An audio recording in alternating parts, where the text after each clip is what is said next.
Vida longa e próspera comunidade escolar, começando mais um AL Podcast, audaciosamente indo onde nenhuma escola jamais esteve. Eu sou o professor Felipe Fraga, diretor da escola André Leão Poente, e mais uma vez aqui com o meu colega Hidalgo Cálculo, recebendo aqui então o convidado Rodrigues Júnior, né? Eu não vou falar o nome completo porque esse é, digamos assim, a tua alcunha para te encontrar nas redes sociais.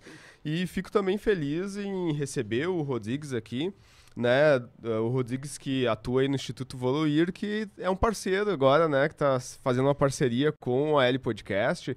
Ele já esteve presencialmente na escola, porque eu digo isso porque a maioria dos convidados que vem aqui, principalmente no AL Podcast Studio, eles não tiveram na escola ainda, né? E o Rodrigues fez o caminho inverso. Ele primeiro esteve na escola, conversou com os alunos, conheceu a escola e depois então veio aqui para o podcast. Então ele entende o chão da escola, gostou muito do projeto e hoje está se tornando um apoiador, um parceiro do projeto, mas depois a gente fala um pouquinho mais sobre isso.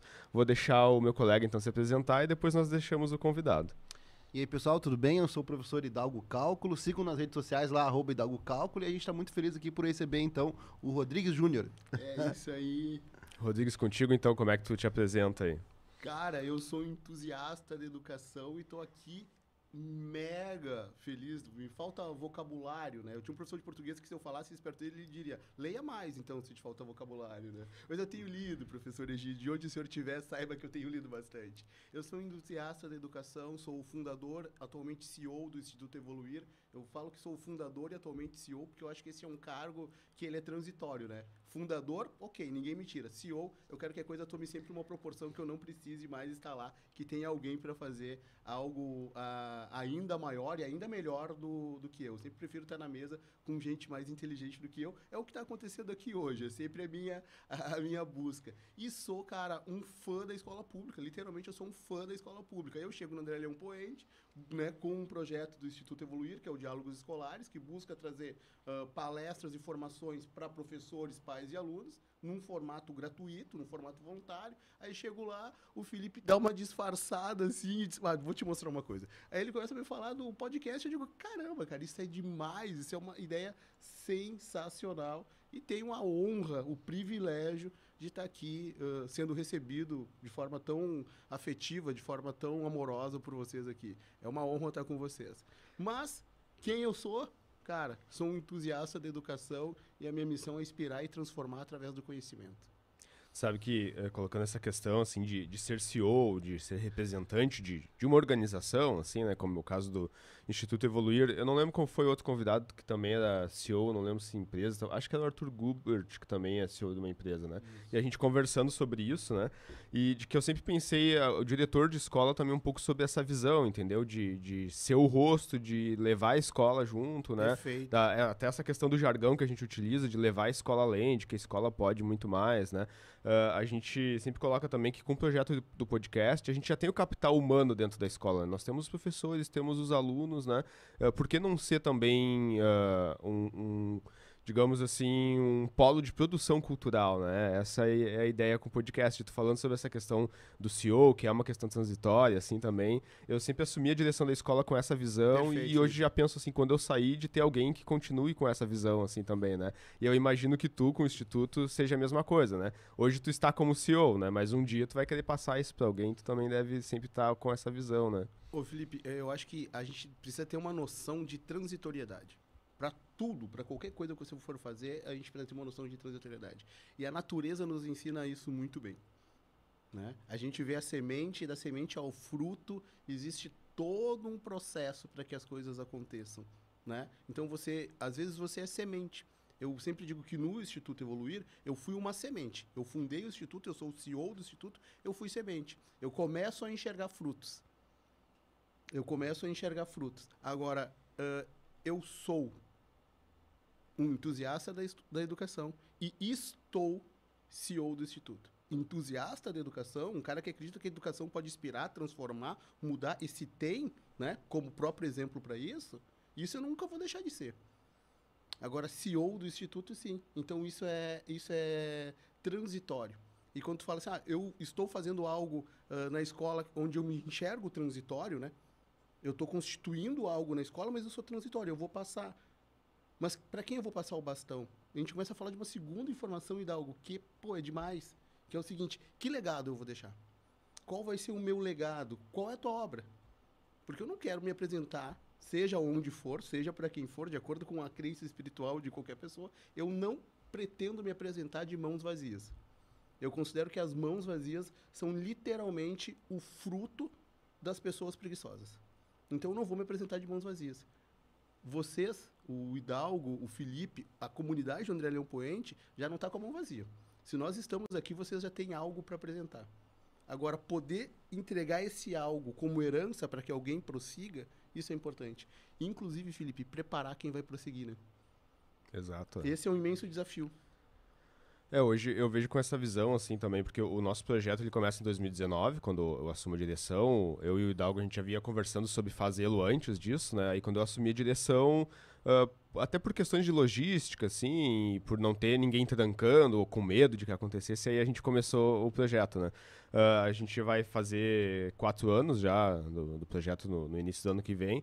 E hoje eu já vejo, assim, nos primeiros 3 anos que eu fiquei na direção e tudo, a produção que a gente já teve dentro do podcast já é mais ou menos uma coisa da qual eu vou olhar para trás e vou me orgulhar depois, né? Perfeito. Eu estive lá e pelo menos deixei isso, né? E mesmo que eu não consiga preparar, assim, alunos ou outros professores que continuem quando eu não estiver, pelo menos eles vão ter lá para ver, né? E a gente começou no momento onde tem o Flow Podcast, outros podcasts, e a gente é uma escola pública, né?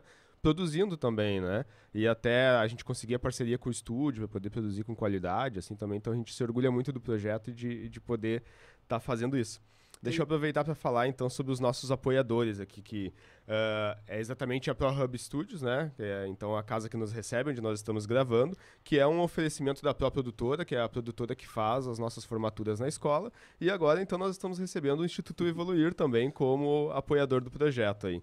E nós temos parceiros, que são outros produtores culturais, até se o Rodrigues quiser conhecer depois, que são alguns canais no YouTube também e projetos, né? O Cadê o Café Podcast é o outro projeto do professor Hidalgo aqui também, excelente, um podcast de humor, tem bastante stand-up, assim, recomendo bastante, dê uma olhada. O nome já é sensacional, né? Porque é uma pergunta que eu faço o dia inteiro do escritório. Cadê o café? Cadê o café? O Viegas Cast também, que é o podcast de um professor aqui de Porto Alegre, também da rede pública estadual. Hoje ele atua na SEDUC, mas ele é professor estadual. Esteve com vocês, não esteve? Sim, ele teve aqui o primeiro episódio, ele participa. E o Escola Pública Podcast, que é um podcast lá de São Paulo, do professor Luciano, onde ele fala especificamente sobre escolas públicas, sobre como é estar em escola pública. Agora ele também está bem na pegada de YouTube, assim, fazendo os vídeos falando para a câmera também, mudou um pouco o formato e está excelente, já deixando um abraço e um elogio para ele, então, sobre esse projeto dele, né? Então, se o Rodrigues quiser conhecer esses projetos também aí, já fica o convite, né? Felipe, até agora tu só me deu dica boa. Então fica tranquilo que eu vou dar uma olhada em tudo que tem aí. E para quem gosta de educação, assim, tanto o Viegas quanto o Luciano fazem discussões excelentes, assim, sobre educação, né? O Viegas tem uma produção bem grande também, toda quarta e todo sábado ele grava, né?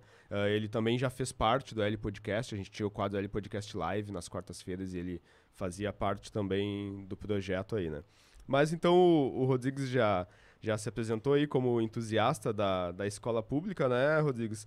E a gente vai aí para a primeira pergunta, que a gente quer saber um pouco sobre a tua vida escolar. Todo convidado que a gente traz aqui, essa é a primeira pergunta, exatamente porque nós somos um podcast de escola, um podcast de escola pública, e porque a gente sabe que os convidados, quando eles são entrevistados, eles não estão acostumados a responderem sobre isso, né? E eu acho que é uma questão que todo mundo gosta, porque traz aquele sentimento de nostalgia da época que esteve na escola, né? Poder falar, então, sobre como foi o seu ensino fundamental, como era a sua escola tanto no fundamental quanto no médio, e também se tu quiser citar algum professor aí que tu... Vai ser um dever. Eu sei que é sacanagem citar só um, né? Mas é exatamente para fazer ciúmes pros outros, assim. Mas tu pode falar mais de um, então, um professor também que te marcou. Então, quais foram as escolas que tu estudou no fundamental, no médio, lembranças dessa época e dos professores? Ô, Felipe, essa pergunta aí, ela é de uma emoção muito grande para qualquer pessoa, né? Porque se tu para pensar, alguém mais inteligente que eu já explicou que a gente vive 3 momentos na vida sempre, né? Quando a gente vai encarar qualquer momento, a gente vive 3 momentos. Pode ser um momento apático. O que é um momento apático? Almocei ontem, apático. Eu almoço todos os dias, não teve nada de anormal. É um momento apático.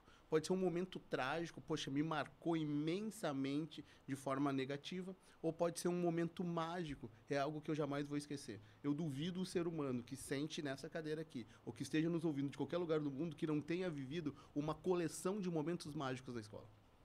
Por isso que essa pergunta é uma pergunta que sempre impacta, porque a escola te traz as lembranças dos momentos mágicos que tu viveu, ela te traz também o aprendizado de alguns momentos que podem ter sido trágicos, né? Com 7 anos para ti, dentro da tua interpretação, e ela te faz refletir se nesse momento tu está vivendo apenas momentos apáticos ou se tu está ainda sendo aquele cara que faltava dentes na boca e queria ser astronauta. Então, eu não tive, Felipe, eu não tive, Hidalgo, a chance de estudar necessariamente o tempo inteiro na mesma escola.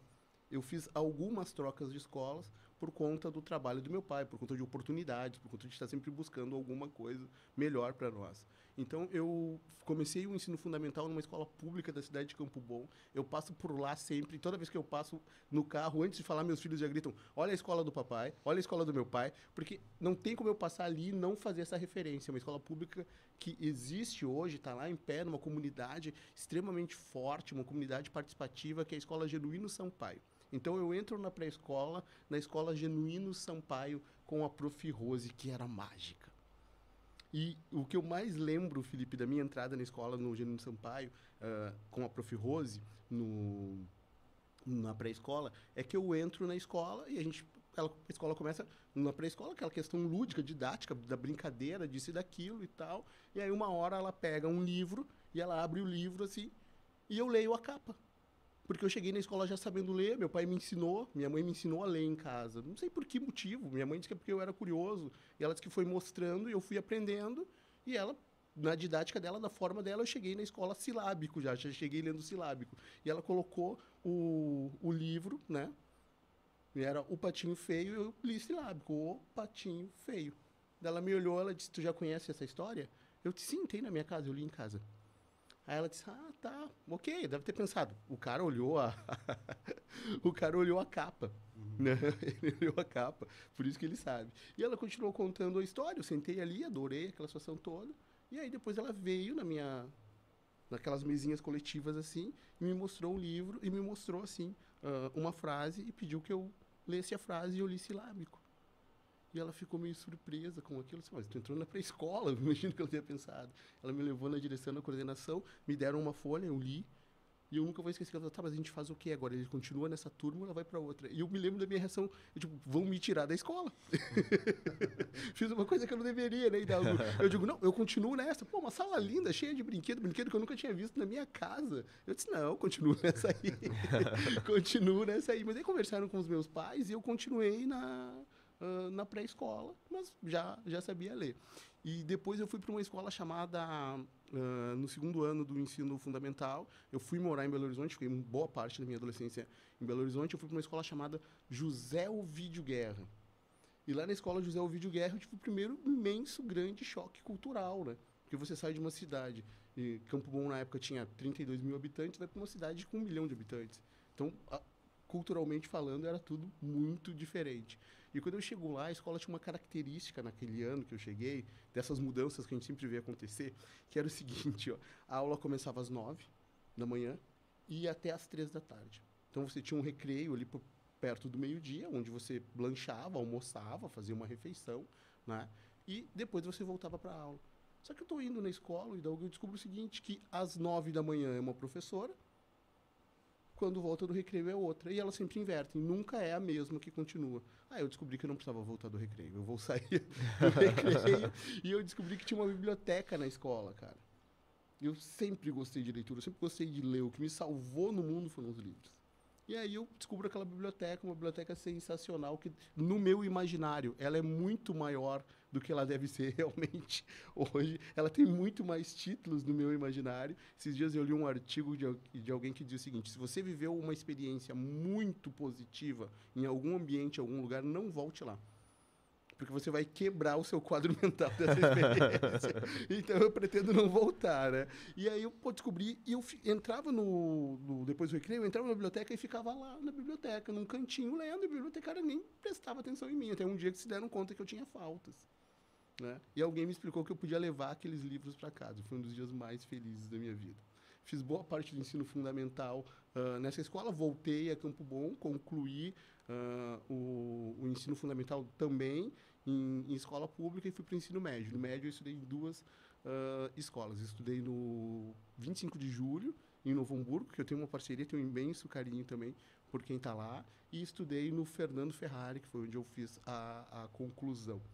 E, cara, se eu tô aqui hoje, é de uma sorte imensa poder estar aqui conversando com vocês hoje. Se eu tive a capacidade, a ousadia, eu costumo dizer isso, se eu tive a ousadia de iniciar o Instituto Evoluir, é porque eu tive a sorte de ter excelentes professores.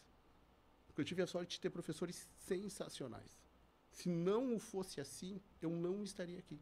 Porque o meu primeiro índice referencial, eu me arrisco a dizer, o meu maior índice referencial sempre foi o professor. O índice referencial das minhas comunidades necessariamente não eram os índices referenciais mais propositivos, por N motivos, que eu não vou discorrer. Mas o índice referencial do professor sempre era, para mim, um índice referencial de respeito, era um índice referencial de conhecimento, era um índice referencial de alguém que dominava alguma coisa, era um índice referencial de doação. Então, cita um para fazer inveja no outro. Cara, se a gente for citar, a gente vai fazer um podcast aqui de 60 horas. Porque eu tenho uma lista de A a Z de gente para agradecer.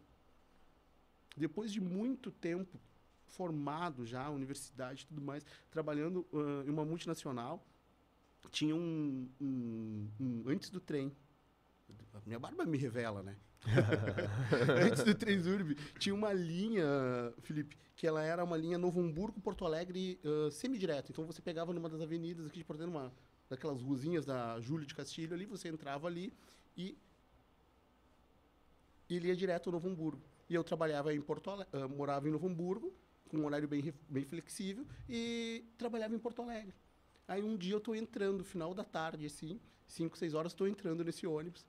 E eu adorava, né? Porque eu sentava ali, não precisava dirigir, não precisava fazer nada, abria o meu livro e ia lendo. E eu estou entrando, tá entrando uma professora que eu tive de português chamada Maria Helena. Ela era pequenininha, assim, brava pra caramba. E ela tá entrando, assim, ela tá conversando com o motorista, entregando o ticket da passagem.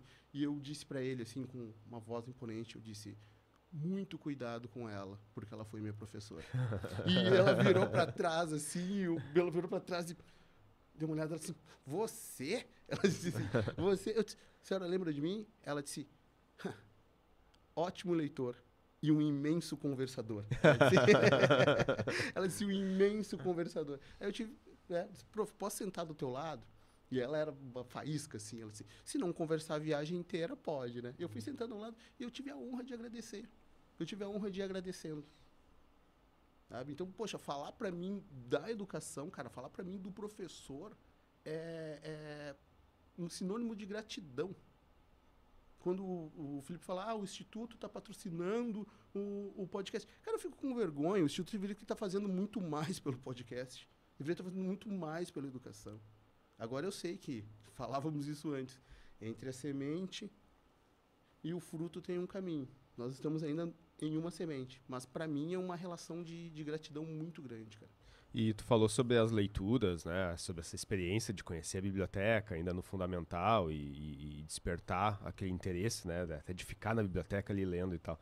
E como é que era na tua infância, assim, os teus pais liam bastante em casa também, te incentivavam, ou foi algo, assim, que te despertou particularmente, assim, não tinha muito incentivo em casa? Como é que foi essa experiência de ler pra ti? Ambos eram bons leitores, tanto meu pai como a minha mãe. Por mais que não tivessem muitas luzes acadêmicas, eles eram bons leitores. E eu lembro que a minha mãe tinha uma caixa de Vime, onde meu pai deveria ter ganho alguma coisa, daquelas caixas de empresa que viam antigamente, uma caixa de Vime com alguns produtos lá de uma cesta de Natal. E a minha mãe tinha uma caixa de Vime que ela guardava como uma espécie de relicário, e ali tinha alguns livros. E eu lembro que a minha mãe e meu pai liam a Agatha Christie. E eu dizia, posso ler esse aí? Ele disse, ainda não é para você. E eu me lembro do meu pai, né? Eu tenho essa memória afetiva do meu pai e minha mãe conversando nas refeições, e às vezes meu pai estava lendo um livro que a minha mãe já havia lido, ou, né? E o do detetive, se a memória não falha, é o Poirot, né? Porque é francês, o detetive da Agatha Christie, porque ela faz livros criminais, né? E a minha mãe e meu pai conversando sobre o personagem, sobre os personagens do livro, e a minha mãe dizia, tu tá na pista certa, mas eu acho que não é ele. Como dando spoiler, assim, aquilo eu achava sensacional. Então eu via a leitura na minha casa de alguma forma, apesar de a gente não ter um acesso amplo à leitura, eu via o livro ser presente na minha casa. Quando eu estava na terceira série, Felipe, nessa escola no Vídeo Guerra, tinha uma professora, cara, como tem gente sensacional no mundo, né? Ela se chamava Sônia. Voltava aquelas crianças suadas, voltava aquelas crianças agitadas do recreio, e ela não dizia nada, ela abria a porta da sala e as crianças iam entrando, sentadas, naquele tumulto. E ela, olha a técnica dela, ela se aproximava mais da cadeira dela, aproximava da cadeira da mesa, abria um livro e começava a ler com uma voz não tão baixa que você não conseguisse ouvir, nem tão alta que ela tivesse que se esforçar. Então ela começava a ler. E ela, nunca vou esquecer um livro que ela estava lendo, que era o nome do livro era O Veludinho. E o nome do livro era O Veludinho por quê? Porque era um passarinho que havia caído de uma árvore, tinha uma penugem aveludada, e um menino que se chamava Pedro pega o passarinho e começa então a cuidar. O Pedro e o avô começam a cuidar. E o livro, quando eu lembro do livro hoje, parece que ele tem mais páginas que Crime e Castigo, mas ele deveria ter ali 15, 30, 40 páginas, porque era uma literatura infantil. Mas então ela entrava e ela abria aquele livro e ela começava a ler. Dava 4, 5 frases que ela tinha dito, todo mundo já estava assim... Shh, shh, senta aí. E todo mundo ficava quietinho para ouvir, porque a literatura, a leitura, ela tem uma mágica em si. Ficava todo mundo quietinho para ouvir aquilo. E ela continuava, então ela lia uma página e a gente ficava naquela ansiedade para saber o que ia acontecer. Ela disse, amanhã eu leio o restante. Então, no outro dia, se ela entrasse primeiro em sala de aula, quando todo mundo entrasse, ela não fazia nada. Ela abria o livro e usava da mesma técnica de fazer todo mundo ficar quietinho para ouvir, porque eu olhava para ela e pensava, ela tem o poder na mão dela, né? Hoje eu pensava que o poder na mão dela. Ela sabia a história, ela estava contando a história. Até que eu descobri que o livro tinha na biblioteca. E aí eu fui ler o livro, né? Aí, num desses dias que ela abre assim e que ela vai lendo, mas ler uma coisa, ouvir a professora Sônia com a voz dela contando a história era uma experiência 1000 vezes melhor. E aí ela está contando e ela disse, e amanhã nós vamos descobrir se Pedro e o seu avô vão soltar o veludinho ou se o veludinho vai continuar na gaiola. E eu não aguentei e disse, vai ser solto. Eu já tinha lido, né? Eu já tinha lido. Então, e a tua pergunta é sensacional porque o exemplo, né? Ele arrasta. Sim, eu vi os meus pais ler. Sim, um professor, além de dizer, leia, leu para mim. Um professor leu para mim. E quando ele leu para mim, ele usou o tom da voz correta numa frase. Quando ele leu para mim, ele fechou o livro, ele me deu a expectativa de saber o que ia acontecer no outro dia. Então, eu me lembro da universidade, Felipe. A gente estava estudando algum tema, se for de administração, estava estudando algum tema. Aí, daqui a pouco, eu dizia, poxa, mas tem um livro do Philip Kotler sobre isso, você já leu? E os caras assim, não. Eu falei, como que tu não leu? Na minha mente, aquilo não fazia sentido. Como é que tu não leu esse livro, cara? Esse livro complementa tudo que a gente está fazendo. Esse livro expande a nossa mente. Então, eu acho que a leitura é sensacional. Mas a gente não pode se negar às novas tecnologias e ao novo. Obviamente, eu penso que o livro, a leitura, ele sempre vai ter o seu espaço. Mas o que vocês estão fazendo aqui é sensacional, cara. Quando tu falava no início ali do projeto, eu disse, não posso tomar o lugar de vocês e eu fazer as perguntas. Eu fiquei a minha questão era a seguinte, o que motivou e qual foi o tamanho do desafio que vocês encontraram para fazer o que vocês estão fazendo aqui hoje? Porque não é algo simples o que vocês estão fazendo aqui hoje. Para quem assiste, né, para quem vê a obra pronta, é simples. Né? Para quem constitui a obra, a gente sabe que existe nuances. O que motivou isso, cara? Tudo que vocês estão fazendo. O pessoal vê o produto acabado ali, né? né? Foi lá gravar aquele podcast e tal, que fácil, né? E tal, né? Mas Posso a gente... responder para ele? Claro, vai lá. Acho que no primeiro momento foi a questão do Felipe, antes mesmo de ser diretor, ter essa visão, né, mais macro do que uma escola pode oferecer para a comunidade. Perfeito. Num segundo momento, quando ele virou diretor, e ele tem esse pensamento de gestor, o que talvez não seja tão comum e deveria ser, Verdade. de gerenciar a escola de forma que coisas novas se façam coisas novas, se executem e com qualidade. Quando tu comentou ali antes sobre a questão da semente, dos frutos, nós começamos gravando na escola, após o expediente, daí vem a questão da entrega do professor, que não é só a didática, é o fazer mais. Após o expediente, 10h30, 11 horas da noite, uma pilha de livro, um smartphone, e a gente gravava assim. O podcast era só o áudio. E hoje, quando a gente está hoje com essas parcerias, inclusive com essa nova parceria agora que nós estamos começando, dentro no estúdio, com essa qualidade profissional, que não perde para nenhum Flow Podcast, as pessoas veem e acham, tá pronto, tá fácil, é só lá e gravar.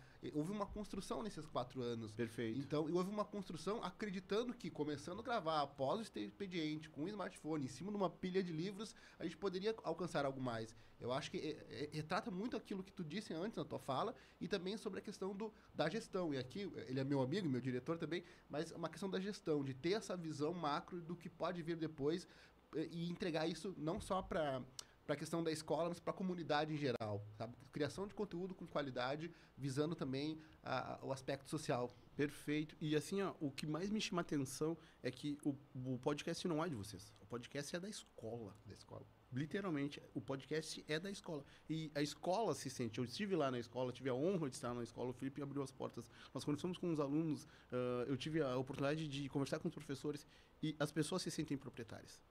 Elas têm essa noção de propriedade. E quando tu diz, Hidalgo, a gente está fazendo isto com uma qualidade, sem dever nada a ninguém, de alguma forma vocês estão oferecendo uma identidade para aquelas pessoas que estão lá.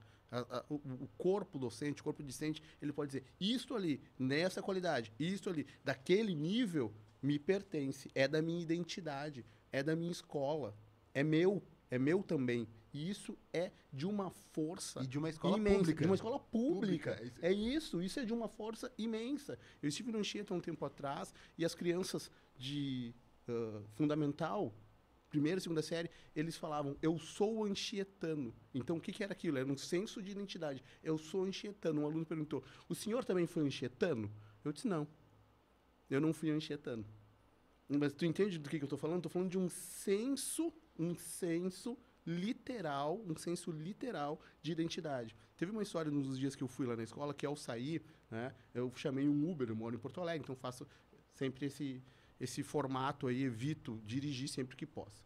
E aí chamei um Uber e entrei no Uber e nós saímos na 116 e o motorista, por umas 2 vezes assim, mexeu no celular.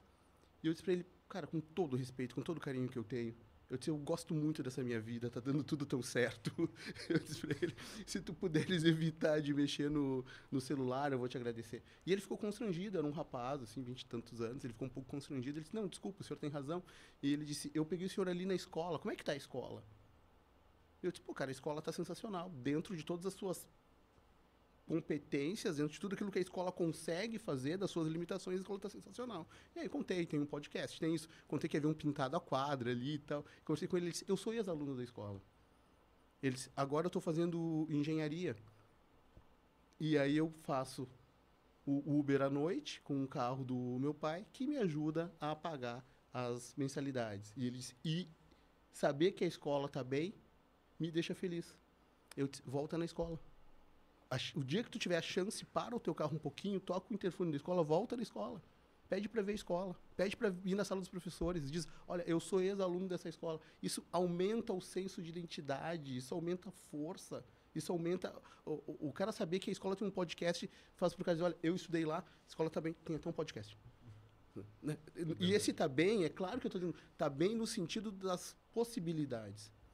E quando vocês falam sobre a questão da gestão, eu fico muito feliz de encontrar o Felipe com essa visão e outros diretores que eu tenho visto no La Salle e em Campo Bom, no Nena Ciep, que é uma escola dentro do bairro Amaral Ribeiro, em Sapiranga, tantas outras que se eu não estou citando aqui, por favor, não me levem a mal, sabem do meu carinho por vocês. Mas quando eu vejo essa visão da direção como gestão, Hidalgo, eu acho isso sensacional, porque há 10 anos atrás, quando eu tinha um embrionário do Instituto, que eu comecei a ir voluntário nas escolas, eu pensava, poxa vida, cara, se definir uma meta com uma ferramenta smart, específica, mensurável, atingível, relevante de tempo, faz uma multinacional faturar milhões em um mercado de cosméticos, Que impacto isso pode ter na escola? Eu sempre pensava isso, que impacto isso pode ter na escola? Então eu comecei a ir voluntário nas escolas e o que eu mais ouvi era o seguinte, ó. Isto funciona no mundo corporativo. Aqui na escola o cenário é diferente. E cada vez mais eu começo a ver gente com a skill, com a pegada, com a ferramenta de vocês, com a ferramenta do Felipe, pensando na escola a médio e longo prazo, resolvendo sim do dia a dia, mas com uma visão de gestão, com uma visão de entrega, com uma visão de planejamento, com uma visão de atingimento de metas, sem abrir mão da essência. Qual é a essência? Formar um ser humano sensacional. Formar um ser humano melhor. Agora, meu avô dizia que passarinho não voa batendo uma asa só. Então, para formar esse ser humano sensacional, eu preciso também pensar numa escola como gestão, preciso pensar numa escola sensacional. É a percepção que eu tenho. Sabe? Eu fico feliz quando eu chego na escola, eu tenho perguntado, qual projeto que vocês têm? Qual projeto que vocês têm? E tenho levado de vocês, eu tenho dito, olha só, tem uma escola em Canoas, que chama Entre Leão Poente, o diretor é o Felipe, tem um professor que ajuda ele lá, é o Hidalgo, e os caras estão fazendo um podcast. E as pessoas dizem, um podcast? Ah, mas tu sabe que os alunos gostam disso? Tu sabe que os alunos se dão conta disso? E é isso, cara, leitura, livro é demais, mas existem novos meios de você chegar neles. Eu cheguei numa padaria próxima à minha casa, eu faço umas caminhadas pela manhã, cheguei numa padaria com um fone de ouvido e atento num podcast que eu estava ouvindo, e o menino falou crédito ou débito, e eu fiquei assim, desculpa, tirei os fones assim, disse, pô, tô ouvindo um podcast. E o menino atendente da padaria disse, qual tu tá ouvindo? Eu falei, tô ouvindo o The Shift, que é um podcast que eu gosto muito, que fala sobre inovação e tecnologia e trata bastante de educação também. Ele disse, eu já ouvi, tu já ouviu o episódio tal? Cara, aquilo me fez tão feliz, velho. Porque a mesma informação estava chegando em nós dois. Então, a importância dessa informação, a importância do que vocês estão fazendo aqui, ela não é mensurável necessariamente, sabe, numa única linha. Deixa eu aproveitar que, principalmente esse episódio que a gente está gravando contigo, vai trazer um outro público, que é o público que te segue nas redes sociais e segue o Instituto, para eles procurarem o AL Podcast Studio 01, que é o primeiro episódio onde a gente fala sobre tudo isso, sobre como nasceu o projeto, né, sobre o porquê que a gente estava vindo gravar no estúdio, porque hoje a gente já tem mais de 100 episódios e aqui no estúdio esse é o 17º, 16º, dá uma olhadinha aí na playlist que vocês vão ver, né? Mas já estamos se encaminhando para 20 episódios no estúdio, mas já temos mais de 100 no total, assim, desde 2019 que nós gravamos, né?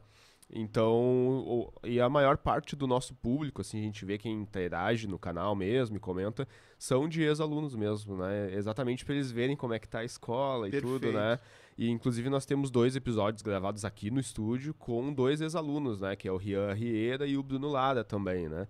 Então, o podcast, ele também é para isso, né? É para ter esse contato com os alunos, né? Com os pais da comunidade, com os próprios alunos, né? E hoje virou... É uma, digamos que uma benção, mas também ao mesmo tempo é uma maldição por causa da angústia, né? Porque tu sabe que eu te propus a parceria já dizendo que a gente ia montar o estúdio na escola. Que Vamos esse, montar, né? Nós estamos montando lá. Exatamente porque hoje o que nos angustia é não poder gravar mais, né, com os alunos, né? Porque eles nos cobram, quando é que eu vou poder ir lá no estúdio gravar, né? Daí eu tenho que explicar pra eles, olha, pessoal, lá no estúdio é uma vez por semana, nós temos mais de 1000 alunos, não tem como trazer todos aqui, né? Se a gente for fazer pelo cálculo de semanas, mesmo que se nós trouxermos 5 ou 6 aqui, vai levar muito tempo para trazer todo mundo, né? Por isso que a gente tem que fazer o estúdio dentro da escola e funcionar e ter mais horários de gravação para poder contemplar todo mundo, alunos, ex-alunos, todo mundo que queira participar, né? Então hoje a nossa intenção é fazer com que o projeto cresça desse tamanho, assim, né? Para envolver toda a comunidade escolar e também para levar para outras comunidades, né? Para fazer com que vá para outras escolas. Até essa semana eu estava verificando porque por muito tempo nós nos conhecíamos como o único podcast de escola, tanto de pública quanto privadas, né? Aí nós temos um professor que trabalha numa escola privada que é o Santa Doroteia aqui de Porto Alegre, né? E em 2019 também, ali mais pro final do ano, eles também criaram um podcast porém o podcast deles parou durante a pandemia, não sei por qual motivo, se ficaram sem recurso, alguma coisa assim, e é uma jornalista que toca lá o podcast e tal, e agora eu vi que eles postaram 2 episódios nas últimas semanas, né, e fiquei bem feliz com isso, de nós não estarmos sozinhos, né, de ter outras escolas, ainda que não seja uma escola pública, é uma escola privada, né, mas tem também o Marechal Rondon, que também é de Canoas, bem próximo de nós, ali no centro, né, eles também criaram, acho que eles têm 5 episódios, que eles têm um projeto ali que é o Rondon Continental. E eles fizeram, então, sobre a Ásia, eles têm 5 episódios ali falando com professores e alunos, assim, bem curtinhos, bem bacanas, bem sintéticos, e também fiquei feliz de ter acontecido também ali, né? Então, são outras 2 escolas também com podcast produzindo, assim, né? Porque a nossa ideia também é de ter essa cultura de que as escolas tenham o podcast, né? E até porque isso é um registro do que acontece na escola, né? O nosso projeto também nasceu sobre isso, assim, de que acontece muita coisa bacana dentro da escola, a gente conversa sobre muitas coisas e a gente não tem um registro disso, né? Eu queria saber o que pensava um professor lá de 1972, quando a escola foi inaugurada, né? E a gente não tem esse registro. Hoje a gente está deixando registros para outras gerações verem o que a gente estava produzindo dentro da escola nesse momento, né? E isso que tu colocou, né? De projeto, né? Porque a escola tem que ter um projeto, né? O que a comunidade quer, o que a escola quer ensinar, né? E a gente, nas conversas sobre produção cultural, do que a gente gostava de consumir, do que a gente achava que a escola tinha que ser, de que eu sempre pensei, e o Hidalgo concorda comigo, de que a escola tem que ser, sim, um polo de produção cultural. Como eu disse antes, nós já temos o principal, que é o capital humano para isso, né? É um grande hub, né? Tem uma Exato. diversidade muito grande dentro da escola para a escola ficar só dentro dela, né? Sim, e por que a escola não pode ser um Flow, um Jovem Nerd, né? Que são produtores culturais, assim. E a ideia sempre foi essa, de nós termos um projeto de escola, né? E de a gente trilhar o caminho, porque a gente dizia para os alunos assim, vocês já viram o podcast lá, o Nerdcast, vocês podem fazer um episódio igual.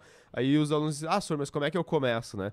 Então a gente sentiu a necessidade de nós começarmos para dizer para eles como é que eles podiam fazer, né? Então a gente está trilhando o caminho para poder ensinar para eles, né? Então é muito dessa ideia também o projeto. Vou interromper só um pouquinho porque chegou um lanchinho aí. Nunca imaginei que eu seria tão feliz em um podcast como eu tô sendo. Muito obrigado. Grato. Fica à vontade aí, Rodrigues. Vontade é o que eu mais tenho. E pizza é a minha tentação, o Felipe. Agora, tu sabe, Felipe, tu vinha falando, assim, né, sobre os outros eventos que vão acontecendo, né, em outras escolas. E eu me lembro de uma frase que diz o seguinte, uma geração abre um caminho por onde a outra passa. Então, é necessário você ter, de alguma forma, coragem de determinados pioneirismos. Porque quando eu ouço o Hidalgo falando assim, começamos apoiando um celular em cima de um livro. Né? Eu lembro de um autor que se chama Seth Godin, e ele diz o seguinte, na vida você vai passar por vales e você vai passar por estradas sem saída. O quanto antes você se der conta que está numa estrada sem saída, ou seja, isso não me leva a nada, não me leva a lugar nenhum, eu não tenho ganhos e não gero ganhos aqui. O quanto antes você sair de uma estrada sem saída, maior são as suas vantagens, porque você não trilhou, você não andou tanto numa estrada sem saída. Agora, quando você entra em um vale, né, e o conceito dele de vale é o seguinte, o vale é isso, você sobe, e você pensa, estou indo melhor. De 0, não tinha nada. Agora já estou até gravando aqui com o celular apoiando um livro. E eu fiquei até as 11 horas da noite. Então eu tenho um ganho de potência, um ganho de performance. Eu subo um pouquinho, mas me dou conta que para chegar aqui vai ter isso aqui. Eu vou ter que passar por isso aqui.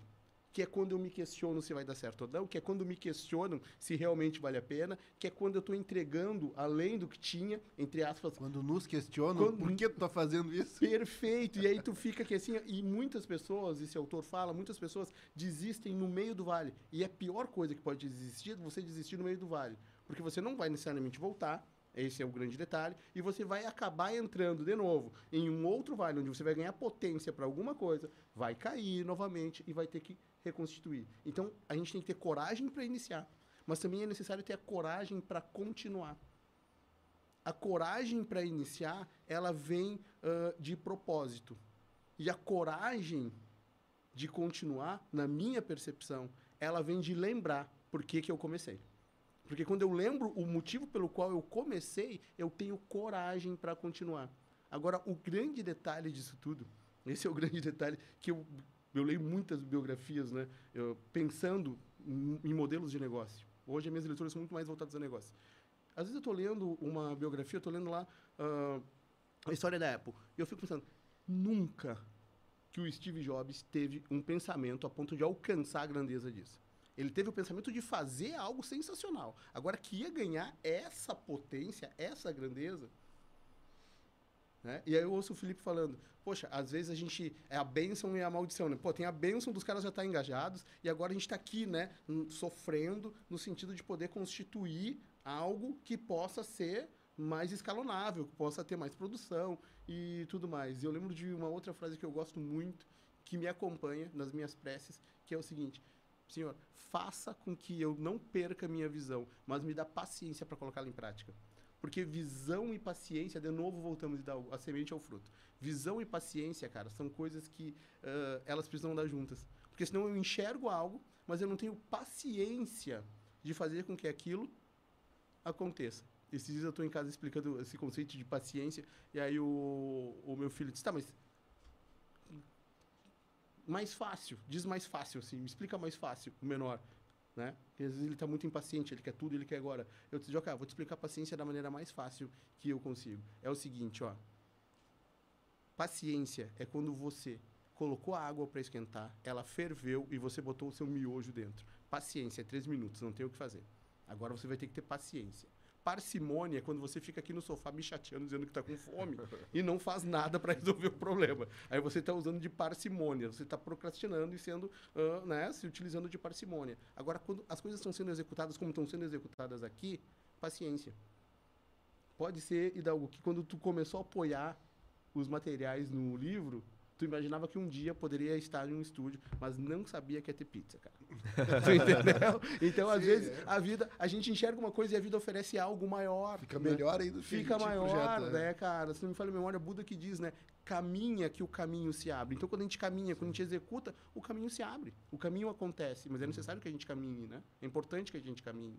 E se gostar da pizza, já aproveito aí que é a Pizza Sálvia, que é parceira do estúdio aqui, né? Então toda a gravação a gente tem uma pizza pra comer e se gostar é só procurar nas redes sociais aí pela Pizza Sálvia, então, né? A gente tá fugindo um pouco da pauta, mas também a ideia não é só ficar dentro da pauta, é o papo rolar mesmo, assim, né, pra gente conversar sobre o que a gente gosta. E eu tenho que te fazer uma pergunta que eu não sei se eu vou ter outra oportunidade de falar sobre isso no podcast tão cedo, né? Tu falou sobre os livros, até te perguntei antes ali se os teus pais liam e tal, e por isso tu despertou esse gosto pela leitura. Eu sou professor de língua portuguesa e literatura, fiz letras, né? Gosto muito mais de literatura do que a língua portuguesa em si, assim, pelo contexto de sala de aula, né? E hoje me preocupa bastante, assim, eu queria saber a tua visão, que eu vi que nas redes sociais tu dá bastante dicas de livros também, né? Tanto no Instituto Evoluir quanto na tua pessoal, assim, né? E até tu falou do Agatha Christie ali, que tu lia junto com a tua mãe e tal. Porque os livros, principalmente da Agatha Christie, os de suspense, eles funcionavam muito como funcionam as séries hoje. Eles são um pouco episódios, né? Porque, inclusive, as famílias faziam assim. Cada um lia o primeiro capítulo, então o filho lia, depois a mãe, aí comentavam sobre aquilo, porque era quase o episódio de série ali, né? Mesmo. Então era uma outra cultura de se relacionar, assim, com a leitura e com narrativas e tudo, né? E hoje me preocupa bastante já essa questão de existirem as séries, porque ela tá muito em detrimento da leitura, né? Então hoje, se tu quiser te relacionar só com séries, pela quantidade de produção, tu vai ficar só vendo série, né? E daí a leitura, ela acaba não despertando adolescentes, né? Porque no meu caso, eu comecei a ler muito tarde, assim, digamos, com 15, 16 anos, a despertar o gosto pela leitura, e aquilo foi tão forte que definiu o que eu ia fazer na vida, né? Eu disse, olha, eu gosto muito de ler, então eu vou estudar letras, né? E nesse processo eu me reconheci como professor, né? E depois como gestor de escola, mas começou pela leitura, assim, né? E eu não tinha muito incentivo em casa do exemplo. O meu pai dizia e a minha mãe diziam que era muito importante ler, que eu devia buscar livros e tudo, mas eles não tinham esse hábito, né? E hoje, como é que tu enxerga os livros na competição com toda essa produção cultural, audiovisual, assim, né? Porque isso me preocupa um pouco. E até o meu gosto pelo áudio e o podcast em si é porque o podcast ele vem substituindo um pouco a leitura dos livros, porque tem muito podcast sobre livros, aí tu vai lá e escuta, né? E eu acho que eles têm mais o caráter, porque eu pensava assim, a série ou o cinema, mesmo os filmes, eles vão despertar o gosto pela leitura, porque tá adaptando, né? Até tu falou da Agatha Christie, tá saindo a série de filmes dos livros da Agatha Christie, com o Poirot e tudo, né? Mas me parece que a gente vem perdendo essa batalha há muito tempo, assim, sabe? De que não é ruim assistir série, nem ver filmes, mas os livros estão ficando muito pra trás, assim, né? Na competição com o audiovisual. E como é que tu enxerga isso, assim? Tu acha também que a leitura vem perdendo muito? Falta uma política de incentivo à leitura também, tanto nas escolas como socialmente falando, assim. Ô Felipe, é uma preocupação que eu tenho e eu posso falar da minha casa, né? Posso falar como eu tenho visto na minha casa. Eu tenho filhos adolescentes, né? Eu tenho uma filha de 23 anos, tenho um filho de 14 e tenho um filho de 10 anos de idade. E tu vinha falando e eu vinha pensando, né? Qual é a relação que a minha casa tem? Porque eu trouxe a relação da minha casa da infância com a leitura. Qual é a relação da minha casa hoje com a leitura e a questão das séries? Eu vou te dar alguns exemplos, tá? Na minha casa nós assistimos Lupin. É bacanérrimo, mas a série Lupin do Netflix está baseada em um livro que tem uma sequência, né? Que começa com Lupin, o ladrão de casacas. Então nós estamos esses dias em um café, e um café que tinha uma série de livros daquela coleção LPM Pocket, né? Tem problema em falar? Acredito que não, né? Estamos falando de leitura. Mas eu já fico o jabá, LPM, patrocina os caras aí. Mas eu tô lá e aí tinha um livro do Lupin, né? Tinha um livro, não da série, tinha um livro do Lupin. Eu disse, pô, legal, vamos levar. Tá aqui, ó, tá vendo? Lembra da série? Lembra da situação? Aqui, ó, tem o livro aqui. Então, eu acho que também existe formas de você despertar. Tintim. Quando meu filho de 14 anos, quando o Lorenzo era pequeno, cara, eu apresentei um desenho pra ele, animado, antigo, no YouTube do Tintim, e ele se apaixonou pelo Tintim. Eu tinha quadrinhos do Tintim, eu tinha livros do Tintim. Então, o Tintim veio pelo audiovisual e caiu na leitura. O que eu penso é que agora os canais serão múltiplos. Essa é uma realidade. Os canais serão múltiplos. E a gente tem que fazer com que esse canal múltiplo possa voltar, muitas vezes, a uma origem. Ou despertar para algo semelhante ou para algo parecido. Essa é uma visão que eu tenho. Me preocupa a utilização do audiovisual como único recurso? Me preocupa. Como qualquer outra coisa que seja única, me preocuparia. Agora, de que forma? Meu pensamento sempre é um pensamento buscando uma solução, né, Felipe? De que forma eu me utilizo disto para poder fazer com que o cara chegue até aqui? Vou dar um exemplo. Agora o Prime colocou aí os Anéis do Poder, né? Cara, ok, o cara não precisa conhecer nada do Senhor dos Anéis para começar a assistir os Anéis do Poder. Mas o questionamento que eu faço, quantas pessoas chegarão aos Anéis do Poder por conta do... Quantas pessoas que estão assistindo os Anéis do Poder chegarão ao Tolkien por conta ao Senhor dos Anéis e por toda a literatura dele por conta dos Anéis do Poder? Também existe esse outro caminho. Agora, é necessário sempre que alguém diga, existe o livro. É necessário sempre que alguém incentive o livro. É necessário sempre que tenha, sim, Felipe, uma política pública de fazer com que o livro chegue. Vou dar um exemplo. Nós, no Instituto, nós começamos uma parceria com uma editora do Tomás, que chama-se Editora Coragem. O Tomás é um professor nosso que dá aula de front-end, então tu pensa, pô, o cara tá dando aula de programação, desenvolvimento, e ele tem uma editora, assim, o cara também é apaixonado por livro. Então o cara tem uma editora, chama Editora Coragem. Seria um ótimo cara para vocês entrevistarem aqui. E o que eu estou fazendo com o Tomás? Nós estamos começando a agendar visitas de autores da editora em escolas. Uma das autoras que está na editora do Tomás é a Clarissa. A Clarissa escreveu um livro chamado O Gauchismo Líquido, que é um livro que o próprio Fischer disse numa coluna da Zero Hora, que era um livro para entender o Rio Grande. Você deveria ler Simões Lopes Neto, você deveria ler O Continente, mas você deveria ler também O Gauchismo Líquido para entender esse Rio Grande, né? De onde ele veio e aonde ele está. E por que a gente tem algumas nuances, né? Eu costumo dizer que eu sou um gaúcho não praticante. Mas é um livro sensacional. É uma boa definição. É uma boa definição. Eu costumo dizer, eu sou gaúcho não praticante. Mas o que acontece, cara? Nós estamos levando agora a Clarissa e algumas escolas. Estamos começando um projeto. Essa semana nós vamos levar a Clarissa em uma escola pública, no 31 de janeiro, em Campo Bom. E a Clarissa vai fazer a leitura do livro dela. Ela é uma multi-artista, uma multi-instrumentista. Ela vai tocar violinos, ela vai cantar músicas do cancioneiro gaúcho, ela vai explicar a origem disso, e o livro vai estar lá, e nós vamos doar uma série de livros para a escola. Pretendemos também, né, buscar uma agenda para fazer isso lá no André Leão Poente. Então, acho que sim, são necessárias políticas públicas, mas enquanto elas não acontecem, nós que amamos os livros, nós que amamos a educação, nós precisamos fazer, né? Da nossa força, do nosso jeito, da nossa maneira. Às vezes eu fico com uma sensação que estou fazendo pouco. Eu fico com uma sensação tipo, caramba, cara, tem tanta coisa para fazer e eu estou fazendo isso. Às vezes eu me pego deitado, descansando, e penso, tá descansando aí, né? Mas tal coisa tinha que estar sendo feita. Eu digo, não, calma aí. Visão tem que vir acompanhada de paciência. A água está fervendo. A água está fervendo. Pode ser, Felipe, pode ser, Hidalgo, que a gente não veja os resultados da nossa obra nesse mundo físico. Isso não quer dizer que a gente não os deva fazer. Às vezes eu tenho a nítida sensação de que o que eu estou fazendo necessariamente é algo que vai transcender, que eu não vou ver o resultado.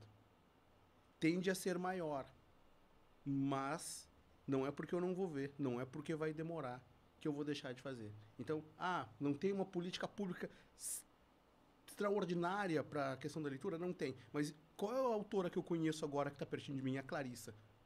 Posso levar a Clarissa na tua escola? Posso levar a André Lepoente lá, Clarissa? Tá convidada já. Pô, traz ela aqui no podcast. Ela teve no domingo, agora estreou o Cantos do Sul da Terra, do Demétrio. Estreou que sempre dá na FM Cultura, estreou na TVE, Clarissa, junto com o Vitor Ramil, é o episódio de abertura. Olha que luxo isso.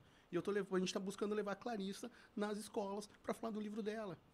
Agora, detalhe, não é só para falar do livro dela, é para o aluno olhar para ela e pensar, calma aí, eu também posso escrever um livro.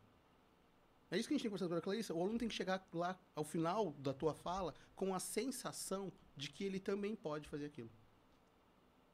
Com a sensação de que ele também pode fazer aquilo. É uma coincidência o que eu vou contar para vocês. Não é um critério, é uma coincidência. Mas eu acredito muito que a gente atrai as coisas de alguma forma dentro daquilo que a gente quer, né? Todos os nossos professores do Instituto, então eu estou falando de professores de JavaScript, eu estou falando de professores de hematologia, porque tem curso de análises clínicas, por exemplo.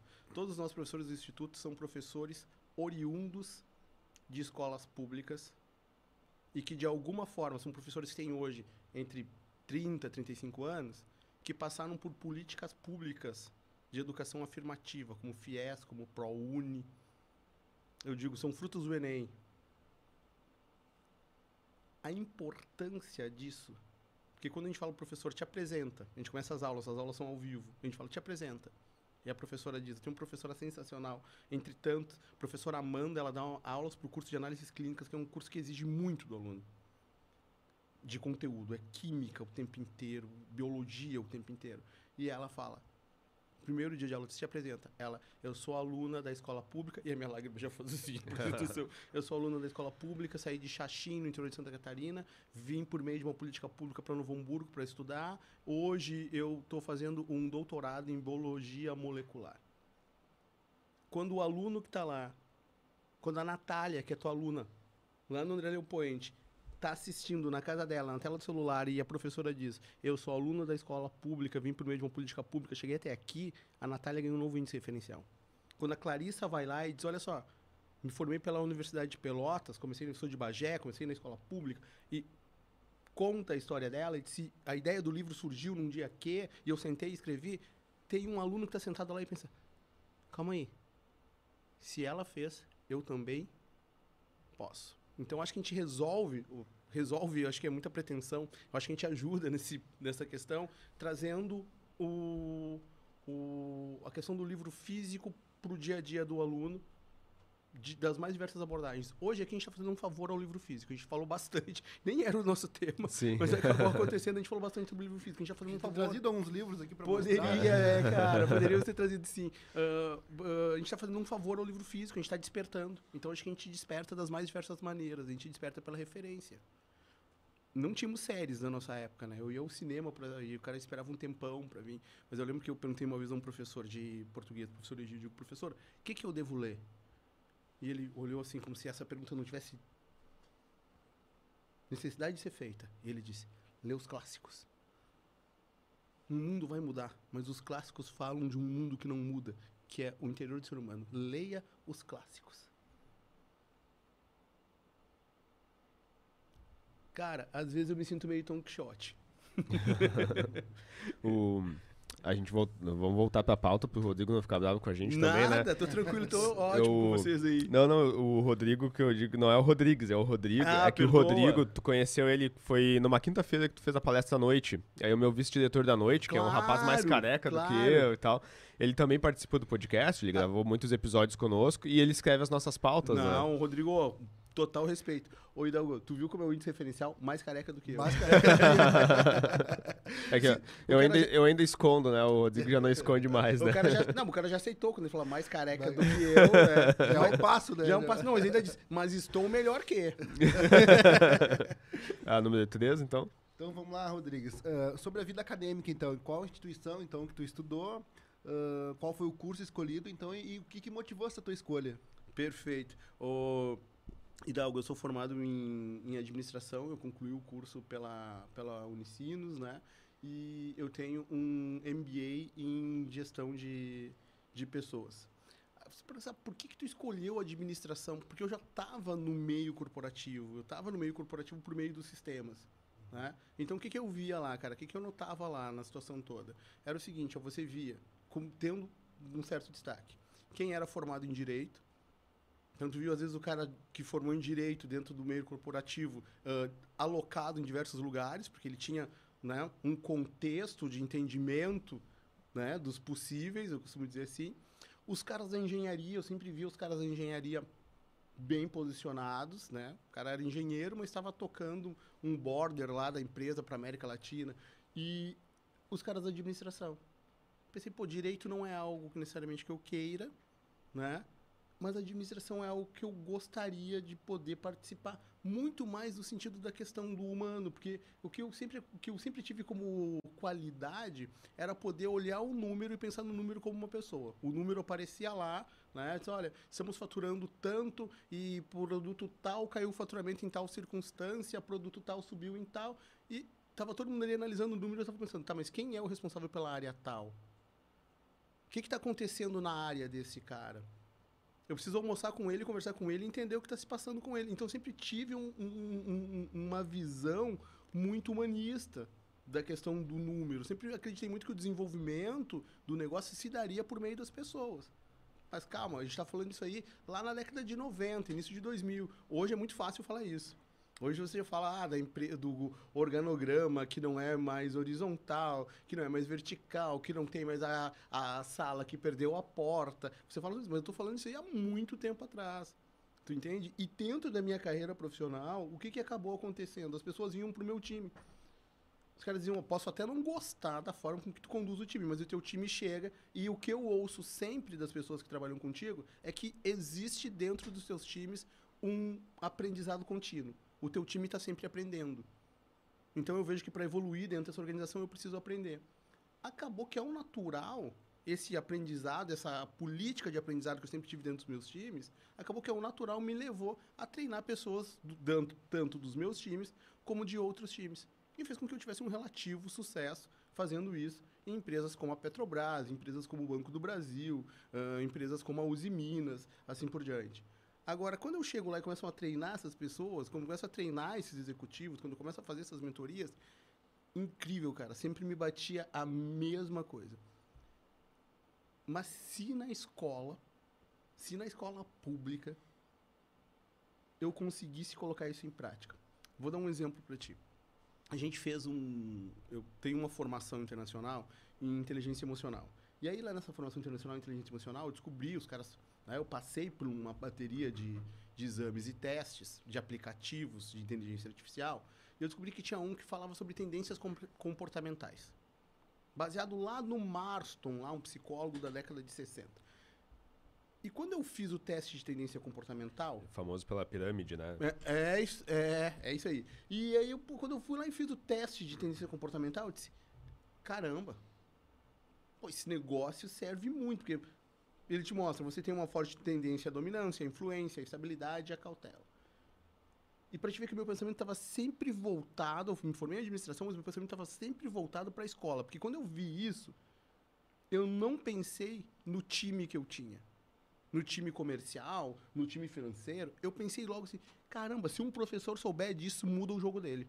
Se ele souber disso, muda o processo de aula dele. Porque o Marson diz o seguinte, dominância, são pessoas com forte tendência a dar ordem, são pessoas com forte tendência a ser rompedores, a abrir caminhos. Influentes, são pessoas com forte tendência a buscar aceitação e influenciar os outros por meio, né, literalmente por meio da sua capacidade oratória. Estáveis, são pessoas extremamente diplomáticas, que buscam amenizar o ambiente. Cautelosos, são pessoas que querem saber como o fim vai se dar antes que o começo tenha início.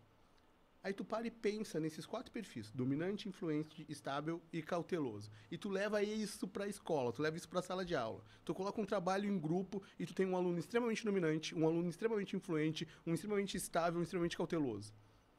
O dominante vai pegar e vai dizer, você escreve, você desenha e você recorta. Porque é da tendência comportamental dele assumir responsabilidade, protagonismo e ordem. O influente vai dizer o quê? Calma aí, segura aí, tive uma ideia. Cara, o nosso trabalho vai ser o melhor de todos. O nosso trabalho vai ser sensacional. E ele começa a dar uma série de ideias do que pode ser feito no trabalho. O que o estável vai dizer? O estável vai dizer o seguinte, gente, tanto faz, só vamos fazer algo bom.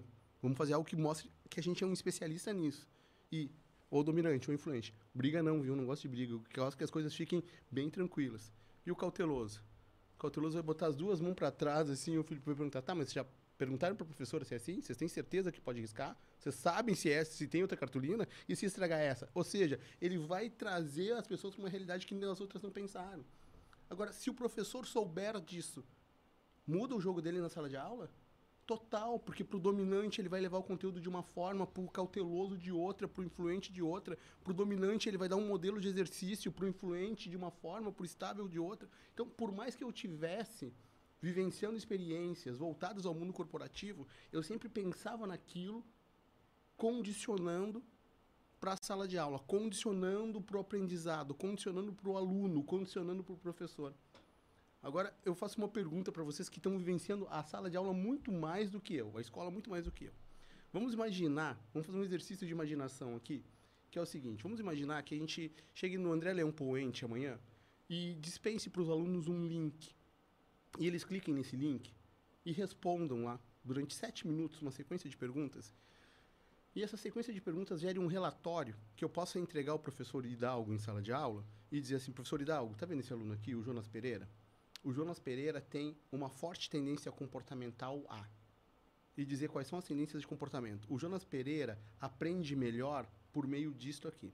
O Jonas Pereira vai ter dificuldade quando ele chegar a um modelo de exercício que diz isso. O Jonas Pereira é extremamente visual, ele tem uma série de dificuldades para questões que sejam mais lógicas, porque ele é muito criativo. E eu entrego isso na mão do Hidalgo. Isso muda o jogo do professor Hidalgo? No mínimo ajuda bastante, né? Muda o jogo do professor Hidalgo, ajuda o professor Hidalgo a entender o cenário, a melhorar o processo dele com o aluno. O perfil socioemocional dele. Socioemocional dele. Só que o detalhe, agora vamos dar um segundo passo. Agora o professor Hidalgo entrou na sala de aula e ele sabe que o Jonas Pereira, quando ele está explicando, e o Jonas Pereira está assim, ó, olhando lá para o outro lado, ele não está desatento. Ele está imaginando o que o Hidalgo está fazendo.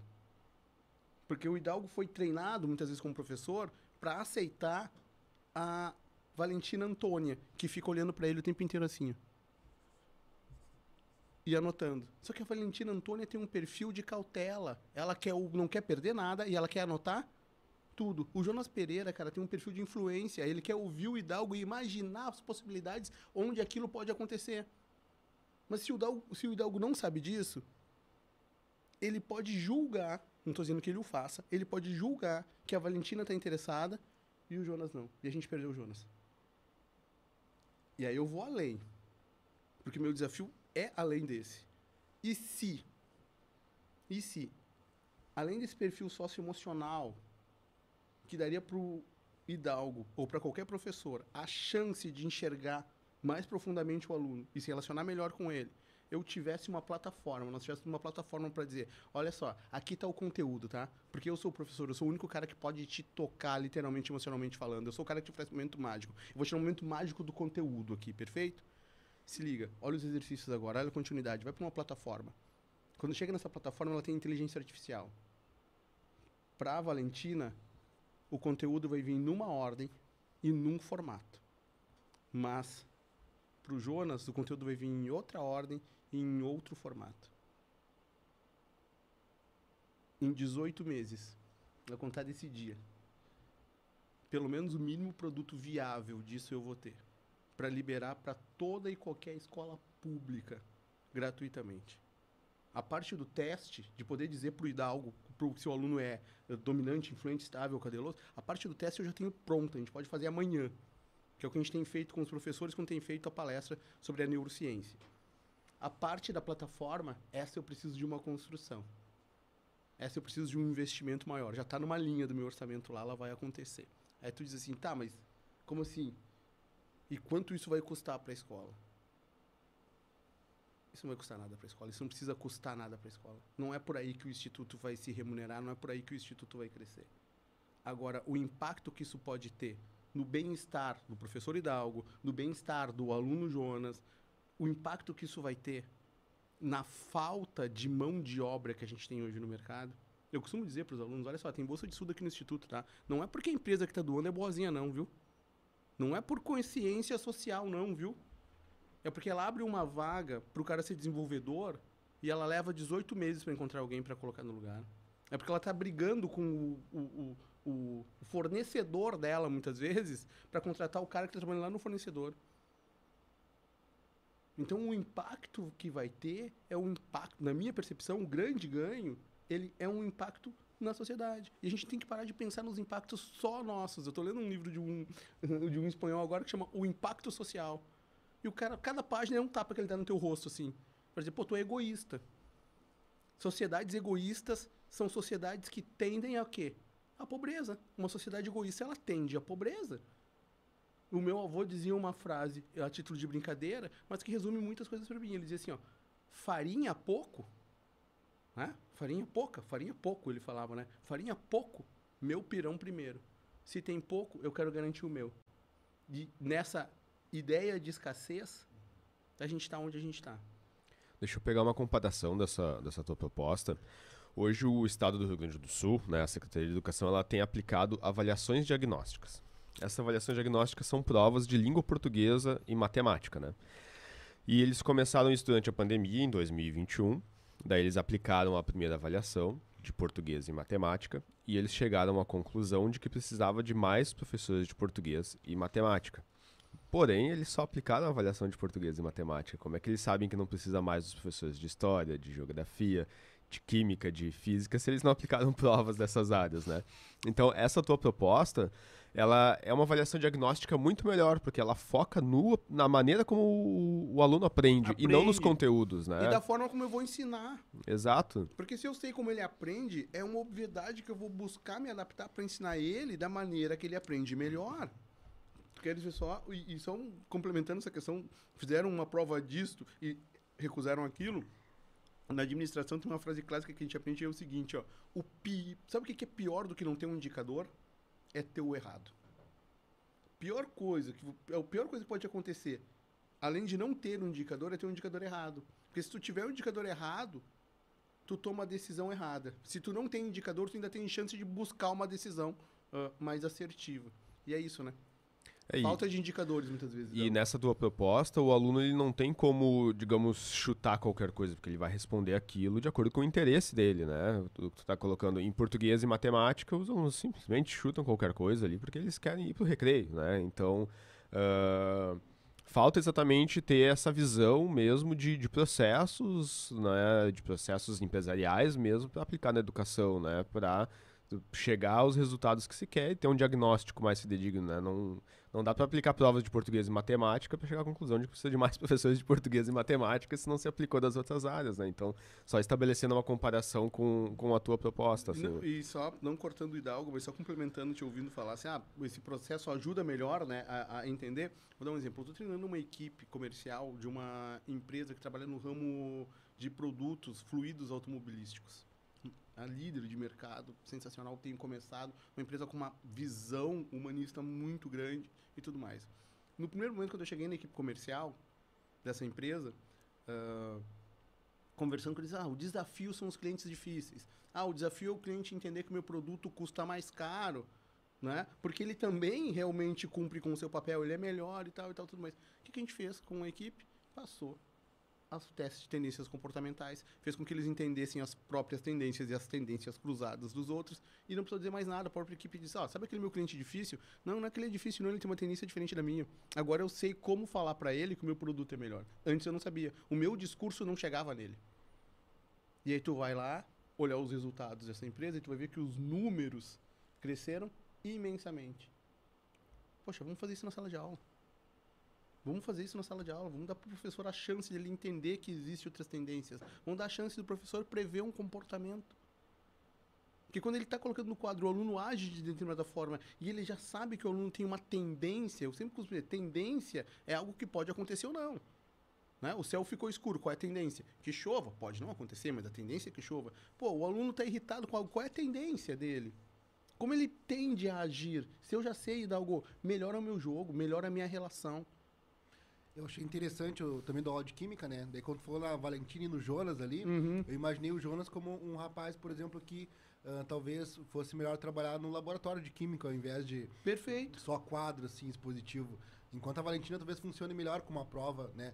Mais assertiva, assim, nesse sentido. E o que realmente ajudaria muito na questão da aplicação, né? Do conhecimento e desenvolvimento do aluno em sala de aula, né? Realmente. Perfeito. E o detalhe, sabe, cara, que eu vejo assim, ó, às vezes se tu só tem martelo, tu acha que tudo na vida é prego. Sabe? Daí tu sai batendo. Tu aplicar uma prova de português e matemática buscando solucionar algo, é tu ter martelo na mão e achar que todo mundo é prego. E não é prego, cara. Tem parafuso, tem uma série de outras questões, assim, e te dá a chance de entender. E até dizer pro Jonas, ô Jonas, pô, eu sei que o que vai fazer sentido pra ti é ir no laboratório. É isso aí. Total. Nós vamos ir no laboratório tal dia, mas eu preciso que tu agora compreenda esse embasamento teórico aqui, para quando chegar no laboratório, irmão, bate aqui, no laboratório tu vai arrasar. Vai entender a reação química que eu tô explicando No aqui agora. laboratório, cara, quando chegar no laboratório tu vai ser o cara, Jonas. Ô Valentina, eu sei que tu tem um certo receio de ir pro laboratório. Porque lá tem muitas coisas que fogem ao teu controle. Aprender isso aqui agora vai te dar a segurança necessária para ir pro laboratório. Eu entreguei a mesma coisa para ambos. Eu entreguei exatamente a mesma coisa para ambos. Vou fazer com que ambos tenham resultados de acordo com as suas capacitações. Potencializa. Potencializa, cara. Potencializa. Verdade. Bacana a ideia. Deixa eu te perguntar um pouco sobre esse teu caráter, esse papel motivador, né? Até passa muito pelas palestras e a palestra que tu fez na escola. Até quero elogiar o material, né? Porque quando tu chegou lá para oferecer, eu olhei o material que tu trouxe lá, que tinha a apostila, né? Ali te apresentando os outros palestrantes, qual era o conteúdo e tudo, né? E isso, quando alguém chega na escola oferecendo dessa forma, dá uma segurança até pra gente autorizar que se faça, Perfeito. né? Porque a gente recebe representantes de universidades, de outras escolas tradicionais até, que existem há décadas, assim, e às vezes eles chegam sem um material estruturado, assim, né? De o que vai ser feito, nós somos quem, a gente faz o que a gente quer aplicar dentro da escola, e tu já chegou com esse material, então já deixando um elogio pra apresentação do material e também das redes sociais, porque hoje a primeira coisa que a gente faz, deixa eu dar uma olhada aqui nessa instituição, como é que são as redes sociais, esse palestrante, como é que são as redes sociais, né? E às vezes mesmo também instituições tradicionais, eles não cuidam dessa parte do marketing, assim, hoje é muito importante até pra gente decidir o que entra e o que não entra na escola, assim, né? Mas eu queria que tu falasse um pouquinho em que momento que tu decidiu assim, não, eu vou fazer essas palestras na escola, né, eu vou conversar, eu quero ajudar as escolas públicas, né, então qual foi o momento da vida que tu teve essa visão e resolveu ser mais atuante nisso, né? Que rolou essa virada, né? Isso. Eu sempre todo mundo tem um ponto da virada, né? Só vou virar aqui, vou virar essa chave aqui e vou correr para esse lado, né? Só vou fazer uma parte rapidinho aqui sobre a questão dos materiais e a ida na tua escola. Tu sabe, Felipe, que nesse trabalho que a gente tem feito, a gente tem 2 desafios, né? Desafio número 1 é conseguir chegar na escola. Né? Eu costumo dizer, tem um desafio que é de agenda, eu não posso fazer palestra em escola todos os dias da minha vida, porque eu tenho, né, outros negócios, eu tenho necessariamente outras atribuições na vida, eu tenho outros papéis na vida. Se eu pudesse escolher, eu faria palestra em escola todo dia da minha vida.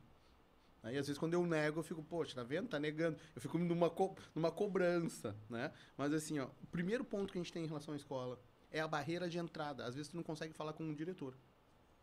Às vezes tu não consegue falar com o diretor. A gente fez um mapeamento das escolas, a gente tem um processo onde a gente fez um mapeamento das escolas. Nesse ano eu foquei só na região metropolitana, um mapeamento da região metropolitana. Então assim, pô, se eu chegar no André Leão Poente, não fui no André Leão Poente apenas por ir ao André Leão Poente. Eu sei que o André Leão Poente recebe alunos de todos os bairros de Canoas. Então, se eu chegar no André Leão Poente, a tendência é que eu consiga ter mais capilaridade dentro de Canoas, consiga chegar em mais pessoas dentro de Canoas, para que você não seja exclusivista, né? Eu vim aqui nessa escola e estou exclusivista. Por exemplo, eu fui até o Guilherme de Almeida na semana passada. Poxa, a Fátima sensacional. Eu comentei que estive contigo, falei, ela rendeu muitos elogios, diz que te tem, né? E tem a escola de vocês como um bom exemplo sempre. Que o fato de a gente ter estado lá, para ela era motivador para que nós pudéssemos estar com a comunidade dela, e foi muito legal com a comunidade escolar dela. Mas a primeira barreira que a gente tem, Felipe, é essa barreira de entrada. Então, esses materiais foram feitos, eles foram feitos para diminuir essa barreira, essa barreira de entrada, que ainda assim existe. Às vezes eu digo que se nós tivéssemos uma barreira de entrada menor, de repente as palestras das escolas acontecessem com mais frequência e em mais escolas. Porque, pô, tem a Clarissa para levar. E o que eu acho mais bacana, cara, não vou deixar de falar isso nunca, porque isso me orgulha. É voluntário, cara, é gratuito, não tem um custo para a escola. Ninguém vai lá para dizer para a escola, me paga tanto. Tu compreende? Ah, ok. Na rede particular, legal, o pessoal que está me assistindo, que é da rede particular, entende, já me ouviram falar, já fui cobrado. Por que na pública tu faz, o Instituto vem e entrega algo inteiramente gratuito? Porque um ciclo completo do Instituto, aquele material que tem lá, ele custa em torno entre 13 e 20 mil reais de acordo com o tamanho da escola. Então a escola particular às vezes me cobra, né? Como assim, né? Por que eu disse, olha, vou te contar uma história aqui, tá com tempo? Vou te contar uma história. Eu nasci assim, passei numa casa assim, tá, entendeu o motivo agora? É Agora esse. tu pode dizer pra eles, não, assiste esse podcast aqui que tu vai entender a ideia.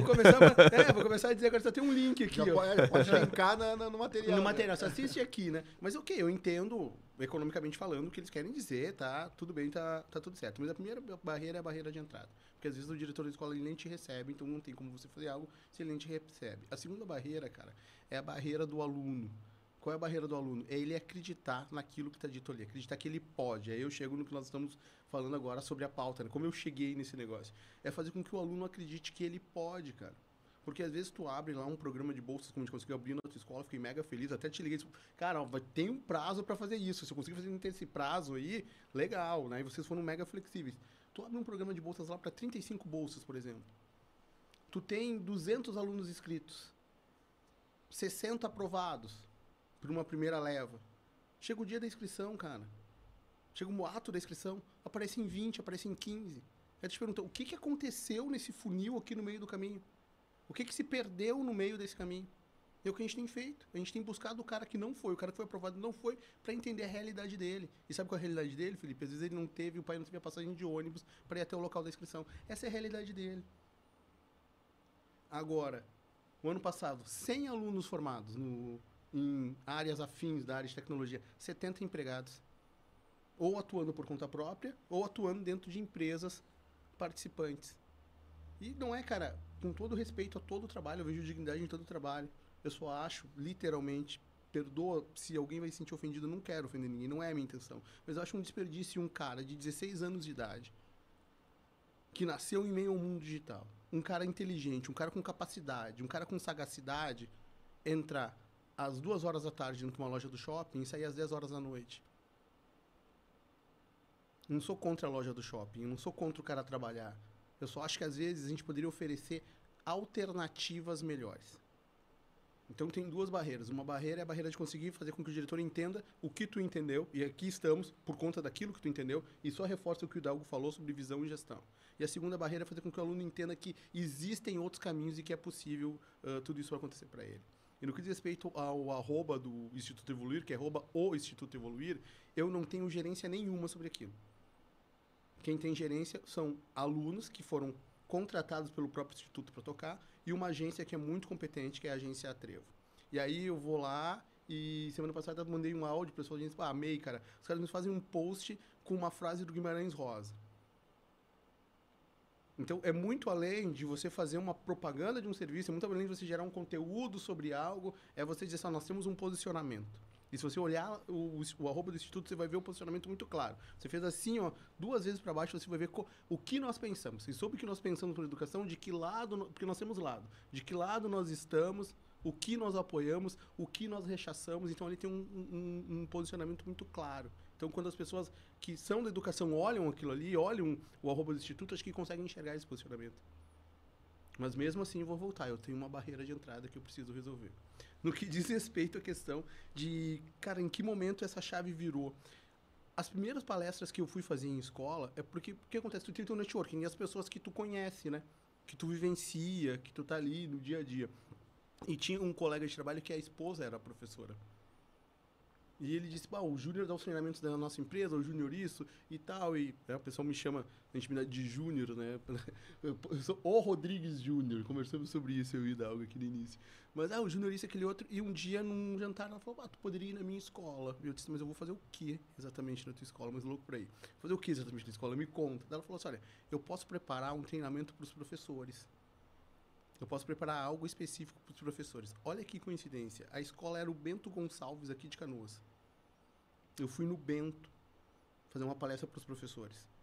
E eu fui pela manhã, saí do trabalho, né, tô indo lá para fazer algo para uma escola pública. Fui lá pela manhã, das 10 ao meio-dia, e eu fiz a palestra. E eu me lembro como se fosse hoje. Era uma palestra voltada só para comunicação em sala de aula. Como você melhora a comunicação com o aluno. Por quê? Eu ensinava negociação, por exemplo. Eu disse, como você melhora a comunicação com o cliente, como você melhora a comunicação com o colega, como você melhora a comunicação com o liderança. Isso é universal, só vai trocar um ambiente. Eu falei de uma palestra, como melhorar a comunicação com o aluno. Terminou a palestra, ficou um silêncio. Eu pensei, poxa, fui mal pra caramba nesse negócio aqui. Não era isso que eles queriam ouvir. E aí uma professora disse, terminou? Eu disse, sim, era o meu tempo. Ela falou, não, mas ficou muita coisa em aberto aqui. Ela disse, tu falar isso, a gente entende, mas tu tem que explorar isso. E aí começou aquele, vocês sabem como é professor, começou aquele burburinho, todo mundo falando ao mesmo tempo e tal, e tal, e tal, e tal. Resumo da ópera, senhor volta à noite às 18 horas, o senhor pode voltar? Posso, 18 horas eu volto aqui. E eu voltei lá no Bento para dar continuidade àquele processo. E aí começou, porque o professor dá 20 horas numa escola, 40 na outra, 20 em uma, e aí começou, cara. Eu comecei a visitar uma série de escolas, mas sempre no embrião de estar fazendo aquilo, né? Numa hora vaga, de estar predisposto a fazer aquilo e tal, tudo mais. E o Instituto começa há 5 anos, quando eu olho para o mercado corporativo e digo, obrigado por tudo. Foi demais até aqui, mas não vou continuar. Já a sensação que eu tinha no mercado corporativo, e de repente tem muita gente aí que é executivo que está me ouvindo, né? E os caras vão, até porque vão estar nas minhas redes sociais, é a seguinte, cara, a sensação que eu tinha no mercado corporativo é a seguinte, não há nada de novo. Eu não me sentia desafiado mais. Tá, ok, eu cheguei a CEO de uma organização. Beleza, o que eu faço agora? Não, seja CEO de uma organização maior. Por quê? Não, porque o desafio vai ser maior. Eu disse, cara, vai mudar o tamanho do mercado, vai mudar o tipo do produto, vai mudar o modelo de inovação, mas eu ainda vou estar fazendo exatamente a mesma coisa que eu já estou fazendo literalmente há 20 anos. Eu sempre pensava os ciclos dos 20 aos 40, dos 40 aos 60, e se a natureza permitir, o universo permitir, dos 60 aos 80. Então, como é que eu vou vencer esse ciclo? Do 20 aos 40 eu já venci o ciclo. Eu já vi tudo isso, eu já passei por tudo isso. Eu vou ficar repetindo o mesmo ciclo? Se eu pensasse numa questão financeira e de conforto, muito melhor, né? Muito melhor. Agora, se eu pensar numa situação, cara, de querer acordar de manhã, tem dia que eu acordo às 5 da manhã, felizão.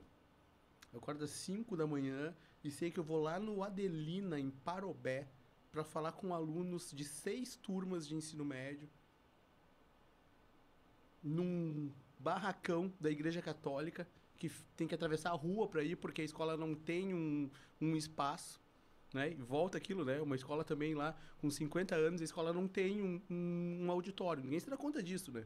Passou 50 anos e ninguém se deu conta que a escola não tem um auditório. Estão usando um barracão emprestado. Eu vou lá, os caras vão lá num barracão, nós vamos instalar um data show com uma extensão que a gente conseguiu e vai colocar a tela no ar e o aluno vai chegar e eu vou dizer, bom dia, que bom que vocês estão aqui, vamos nessa, vamos ser felizes e vamos falar com os caras sobre inovação, vamos falar com os caras sobre tecnologia, mas vamos falar principalmente sobre o quê? Sobre o poder transformador do conhecimento. de quem tu é e quem tu pode se tornar. E aí, hoje, o Instituto vive, e eu vivo disso, vivo de fomentar o conhecimento, vivo de fomentar uma transformação por meio do que só a educação pode te dar. Eu sempre digo isso pro aluno, Felipe, eu sempre digo, pô, vocês assistiram uma palestra lá. Cara, não importa de onde tu veio, não importa onde tu tá, o que importa é onde tu quer chegar. Agora, eu não posso ser vil com você, a ponto de dizer que o lugar que você parte, muitas vezes é um lugar bem mais difícil do que outras pessoas partiram. A tua partida pode ter sido muito mais difícil do que foi a partida de outras pessoas. De repente, tu vai ter que entregar 3, 4, 5, 6, 10 vezes mais, infelizmente, no lugar que a gente vive, para poder chegar onde tu quer. Mas sim, tu pode. Se depender de mim, se eu conseguir, cara, colocar uma pontezinha no teu caminho, cara, se eu conseguir te puxar 2 vezes pela mão, eu vou estar aqui. Me procura o Instituto que nós vamos estar aqui. Agora, a quem interessa você estar nesse lugar? É sempre a pergunta, a quem interessa? A quem interessa você se manter nesse lugar? A alguém interessa. Inteligência emocional, então? Então a gente vai pedir então que tu fale um pouco sobre o conceito do que é inteligência emocional, associado às tuas palestras, e como que o aluno pode então utilizar isso então para concretizar seus sonhos e objetivos na vida. Perfeito. Ô, cara, eu costumo dizer uma coisa no Brasil, assim, que existe uma desonestidade intelectual muito grande, né? Porque se um assunto é trending topics no Twitter, todo mundo se torna, naquele minuto, um especialista naquele assunto. Então, pra gente falar sobre inteligência emocional, eu prefiro começar dizendo o que não é. Sabe? Eu prefiro começar dizendo o que não é inteligência emocional. Porque os caras ficam tratando a inteligência emocional como motivação, inteligência emocional como a lei da atração. Pense em uma Ferrari há de aparecer, raça pra cima, eu vou te ensinar como fazer uma Ferrari aparecer pela força do seu pensamento. Então, existe não tem outro termo para usar aqui, existe uma picaretagem muito grande quando a gente fala de determinados assuntos no Brasil, uma desonestidade intelectual muito grande.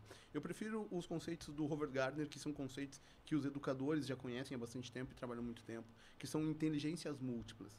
Entre a nossa inteligência interpessoal, que é a nossa inteligência de se comunicar com os outros, entre a nossa inteligência intrapessoal, que é a inteligência de nos comunicar conosco, a nossa inteligência espacial, matemática, musical, assim por diante, existe uma inteligência que é a inteligência emocional. A inteligência emocional, se eu pudesse definir ela de uma maneira mais simplista possível, eu diria que ela é um grandíssimo filtro que nós temos entre o que nós sentimos e o que nós expressamos. Porque necessariamente não é o que acontece comigo, mas como eu interpreto por meio da minha inteligência emocional aquilo que aconteceu comigo, e aí sim, a escolha que eu faço através da minha reação. Se a gente parar para pensar, nós temos a emoção e nós temos a razão. A emoção, ela não sobe a picos, porque ela já tem um pico de emoção. O que desce é a razão. Quando a minha razão cai, aumenta a minha emoção. A gente está vendo aqui uma polarização político-partidária e as pessoas, nesse exato momento do nosso país, discutindo como se fossem torcedores de um time de futebol para um determinado partido, para um determinado candidato ou para uma determinada ideologia.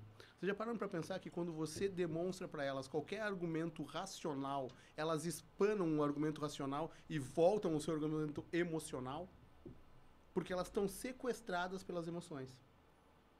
O Goleman, Daniel Goleman, no seu livro Foco, ele explica algo muito legal sobre o sequestro emocional. Ele diz que o sequestro emocional é quando, de alguma forma, as tuas emoções tomam o espaço do teu pensamento cognitivo, da tua razão.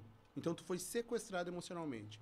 Eu vou dar um exemplo para vocês. Qualquer situação que a gente vai vivenciar, qualquer situação, principalmente as situações que são novas, as situações que me exigem algo que eu ainda não fiz ou que eu não faço diariamente. Elas vão sempre me levar para uma curva de emoções e para uma curva de aceitação. Quer ver? Chega na sala de aula e troca as cadeiras de todo mundo de lugar. Chega na sala dos professores e muda a sala dos professores. A primeira coisa que o ser humano tem a tendência natural é imobilização. Mas calma aí, não... O que aconteceu aqui? Eu não vou nem dizer nada, mas eu vou ficar imobilizado. Se eu ficar imobilizado, e a ação continuar, eu vou ter que trocar de emoção. Porque a imobilização não me levou para onde eu queria. E onde eu queria? Eu queria voltar tudo como era antes. O tempo inteiro a gente busca voltar como era antes. E por que a gente busca voltar como era antes, Hidalgo? Porque antes, não é porque antes era bom, não é porque antes era ruim, é porque antes já era conhecido. Eu já sabia como era antes. Agora eu não sei mais como é. Então o novo, ele tem uma tendência a nos assustar. Qual é a primeira emoção? Imobilizo, não vou participar. Qual é a segunda emoção? Se as coisas seguem, vou ter que me recusar. Vou ter que dizer, mas não vou sentar nesse lugar. Esse lugar já não é mais o meu. Ah, mas eu não vou pegar café ali no canto se a cafeteira antes ficava aqui do meu lado. Então eu vou recusar. Se eu imobilizar e recusar, e as coisas não voltarem como tem que ser, ou eu não entender o porquê que as coisas mudaram, eu vou partir para o sequestro emocional. Olha a sala de aula, olha o sequestro emocional que acontece todos os dias na sala de aula. O sequestro emocional é quando eu vivo 3 momentos. Raiva, tudo bem, então eu vou sentar aqui, já que tem que sentar aqui. Tudo bem, eu vou começar a pegar o café aqui na sala dos professores do outro lado, já que agora tem que pegar o café aqui. Ou seja, o que aconteceu aqui? Foi algo natural meu? Não. Não foi algo que eu estou convencido que precisa ser feito. Eu estou fazendo porque tenho que fazer. E agora eu vou fazer com uma emoção de raiva. Vou fazer para provar que está errado. Eu vou mostrar que o café nesse canto não ficou bom. Eu vou mostrar que a sala nesse formato não ficou bom. Raiva. Se a minha raiva não resolver, eu vou começar a reclamar incessantemente até cansar a humanidade. E se a minha raiva e a minha reclamação não resolverem, eu vou cair lá na depressão. Vou dizer, pá, não tá vendo? Ninguém ouve o professor aqui. Trocaram o café de lugar. Tá na hora de me aposentar mesmo. Porque eu para outra escola também não vou. Ou seja, eu vou cair num buraco, cara. Na sala de aula, o professor entra, coloca o conteúdo no quadro. O aluno dobra os braços e diz, não vou participar. Mas ele fala isso com a postura corporal dele. O professor começa a colocar o conteúdo e perguntando, tá copiando por quê? Eles, vou copiar depois, eu pego o caderno com a colega. Ele tá recusando. O professor fica com raiva, reclamação e depressão. Ele diz, pô, mas preparei o conteúdo. Como assim tu não vai copiar? E aí o professor é sequestrado pelas emoções, porque o que ele queria fazer não está acontecendo, o que cansa o professor não é dar aula, o que cansa o professor é não conseguir dar aula, e o aluno está sequestrado pelas emoções de que ele tem que sair de um lugar que ele não quer ir e nem vê motivos para ir para esse lugar. E aí ficam os dois sequestrados emocionalmente, e esse sequestro toma conta dos outros 25. Fica todo mundo refém da emoção ali. Poxa, como a gente sai dessa? A gente sai dessa entendendo a minha emoção, filtrando ela e levando ela para um outro nível. Ah, mas a gente nasce com isso? Não, a gente treina. A gente aprende.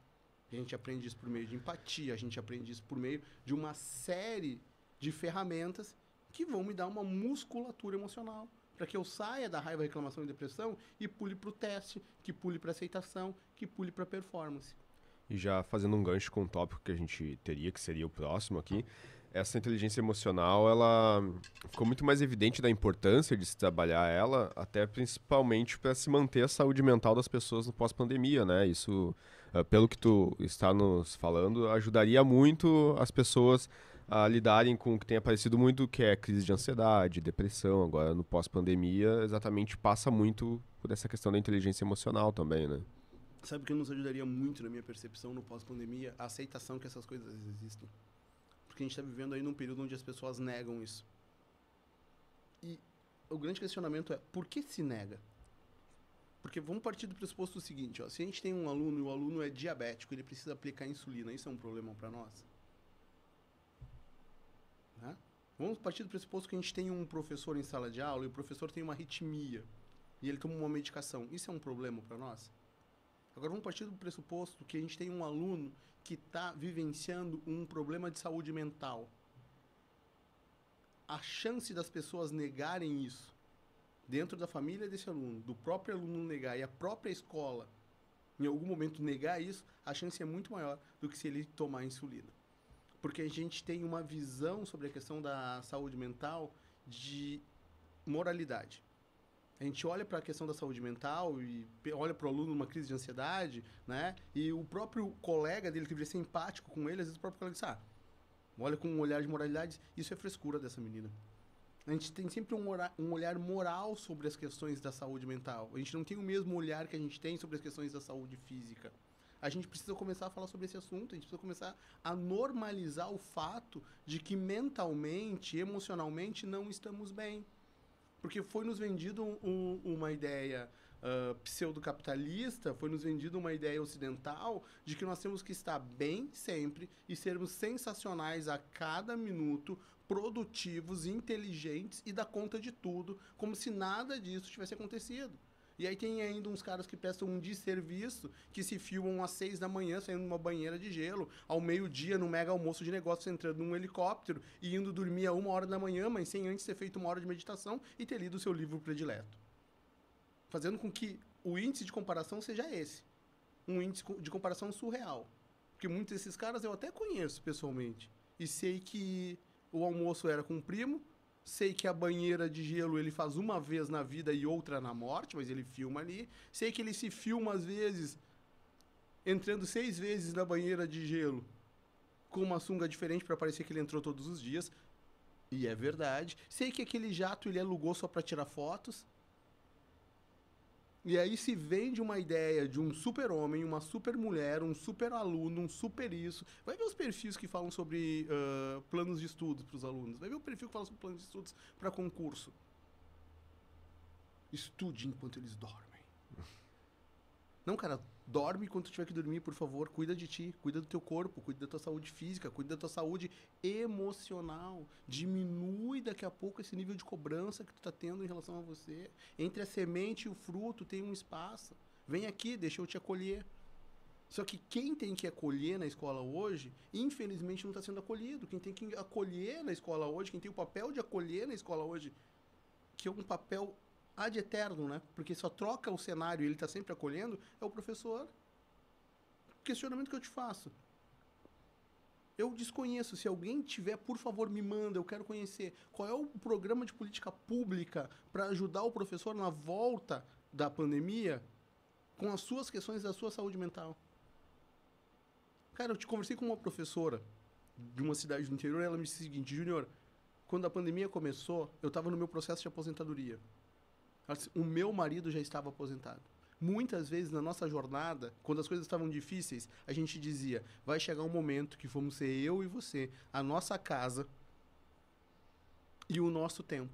E nós vamos cozinhar o que a gente quiser cozinhar, a gente vai ler o que a gente quer ler, a gente vai assistir o que a gente quer assistir, a gente vai passear onde a gente quiser passear. Ela se começou a pandemia e o meu marido já estava aposentado 1 ano antes, eu estava próximo de aposentar. Ela disse, o meu trabalho foi para dentro da minha casa. 11 horas da noite, o meu celular vibrava em busca de algum tipo de informação, quanto não, um questionamento mais duro de um pai ou de uma mãe sobre algo que ele imaginava que eu deveria ter feito. O notebook que eu usei, eu tive que adquirir com recursos próprios. A internet na minha casa, eu tive que aumentar a velocidade para poder atender os meus alunos. Quem ampara o professor?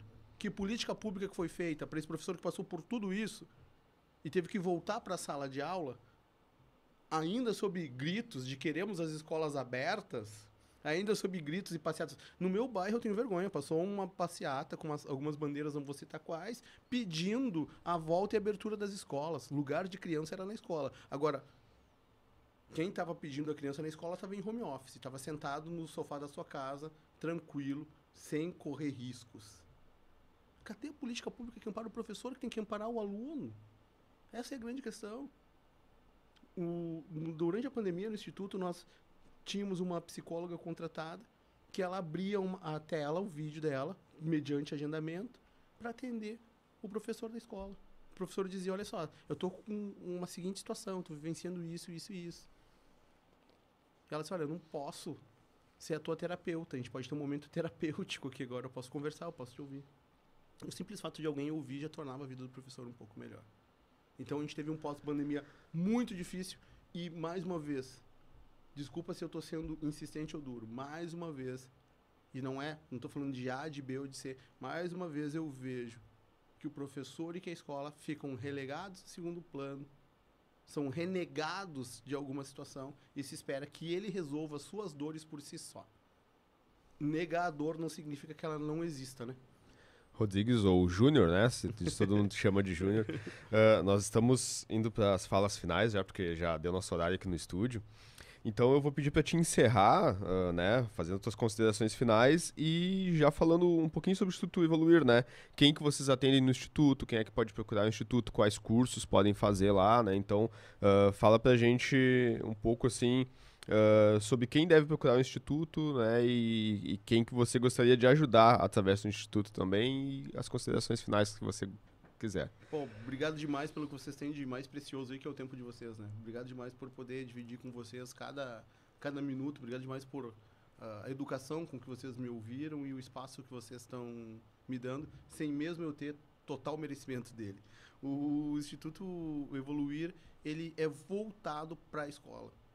Ele tem um braço do Instituto ainda, por conta do resquício, né, da minha carreira, ele tem um braço corporativo. Então, a gente atende ainda empresas em programa de desenvolvimento de liderança, a gente atende empresas em programas de treinamento, onde a gente customiza, cria o programa de treinamento, plataformas para as empresas e tudo mais. Mas eu me arrisco a dizer que 90% de tudo que o Instituto faz hoje é voltado para a educação.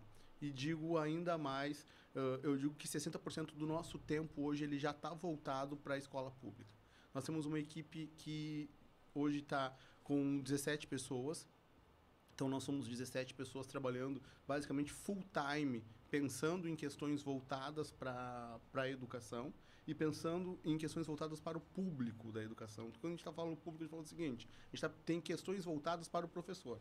Como a gente ajuda o professor, o exemplo que eu dei das tendências comportamentais é um dos exemplos, um dos caminhos que a gente tem seguido, a gente tem trabalhado. Como a gente ajuda o professor? A gente tem pensado muito isso, a gente trabalha muito nisso. Que ferramentas? Né? O segundo público que o Instituto tem são dos alunos. Então, como eu ajudo o aluno a ganhar uma consciência da importância da sala de aula? Legal, a palestra tem ajudado, tem trabalhado. Como eu ajudo o aluno a chegar a objetivos maiores? Como eu ajudo o aluno a entender que existem caminhos para ele? É por isso, o Instituto Evoluir ele só tem o curso, por exemplo, de social media. Ele não tem o curso de social media porque ele é um curso comercializável.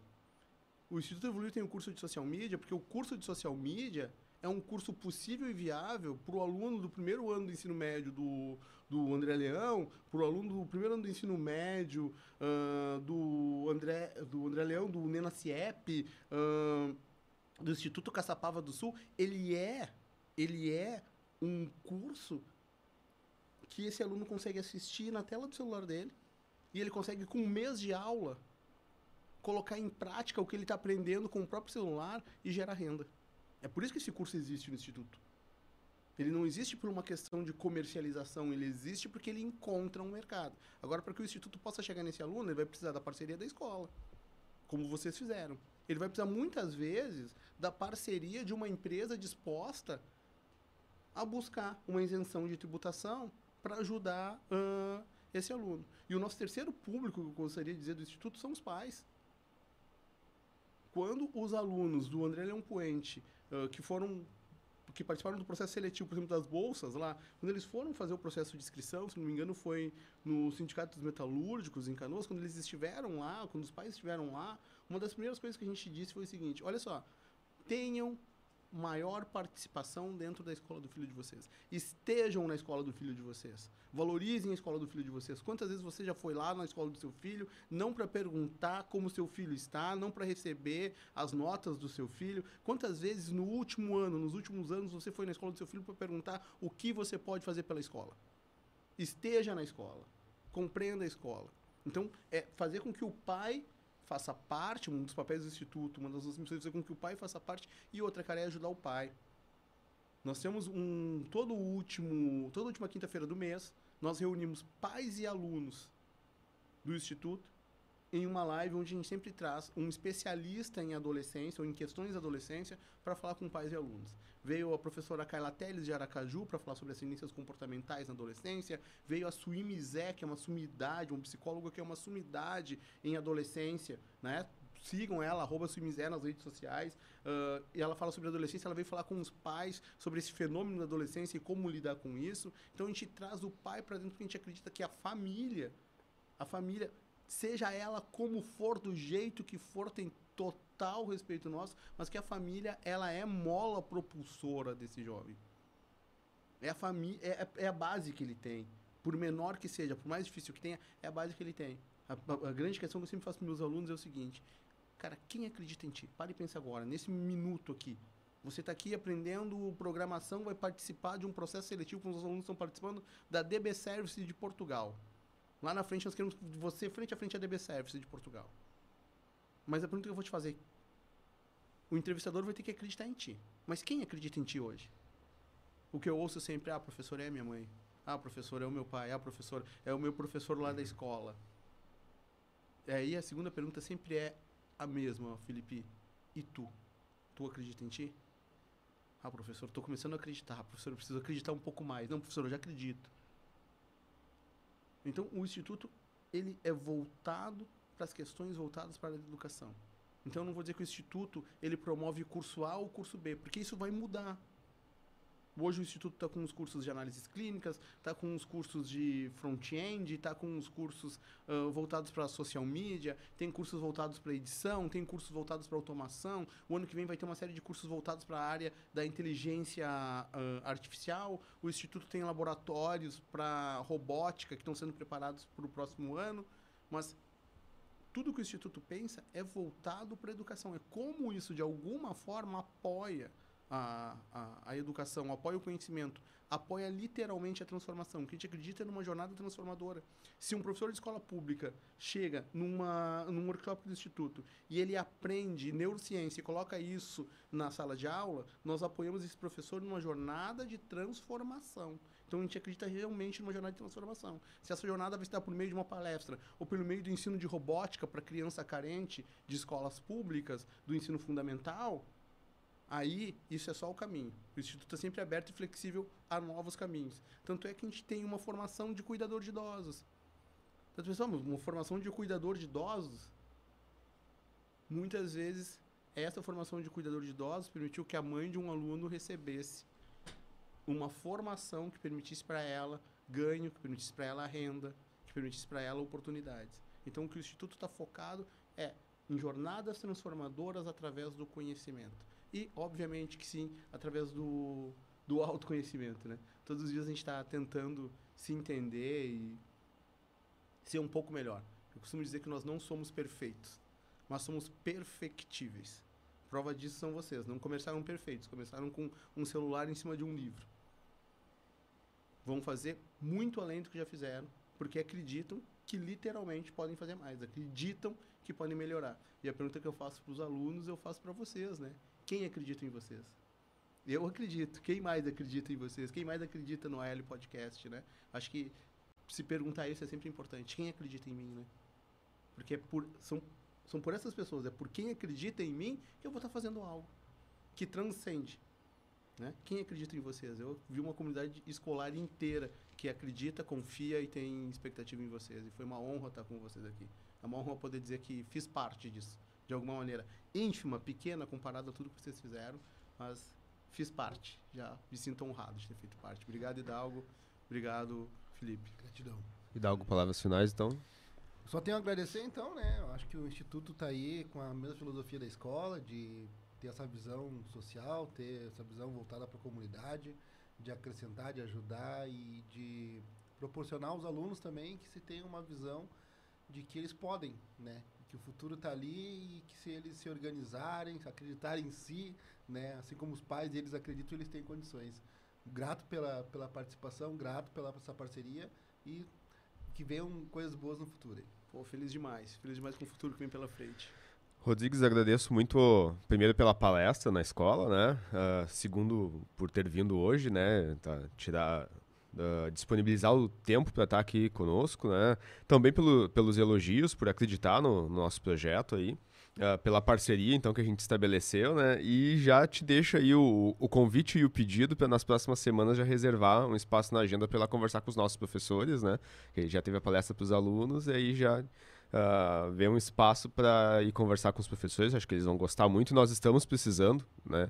Inclusive, tanto do motivacional, quanto o lidar com inteligência emocional, saúde mental pós-pandemia, né? Então, todo esse teu know-how aí vai nos ajudar muito lá na escola, né? Também já disponibilizo a escola para quando tu quiser testar a plataforma, né? Então, tu disse de fazer os testes e tudo ali, a gente já está disponível, não só para isso, para fazer mais parcerias aí, né? Para a gente ter uma caminhada junto, tanto no podcast quanto no que tu precisar, até para chegar nas outras escolas. Isso eu posso te ajudar também, junto à coordenadoria de educação, da gente conversar com eles, explicar a ideia e tudo, né? Eles vão ver o podcast também, né? Que legal. Então, agradeço aí pela parceria já até agora, né? E por tudo que eu já prevejo que nós teremos no futuro aí de parcerias e encontros. E a gente se vê na escola em algumas semanas, então, lá para conversar com os professores, né? Só tenho a agradecer aí, não só a você, como todo mundo que vai nos assistir aqui também, né? Por assistir o episódio, e vida longa e próspera a todos. Feito. É isso, senhores. Não doeu quase nada.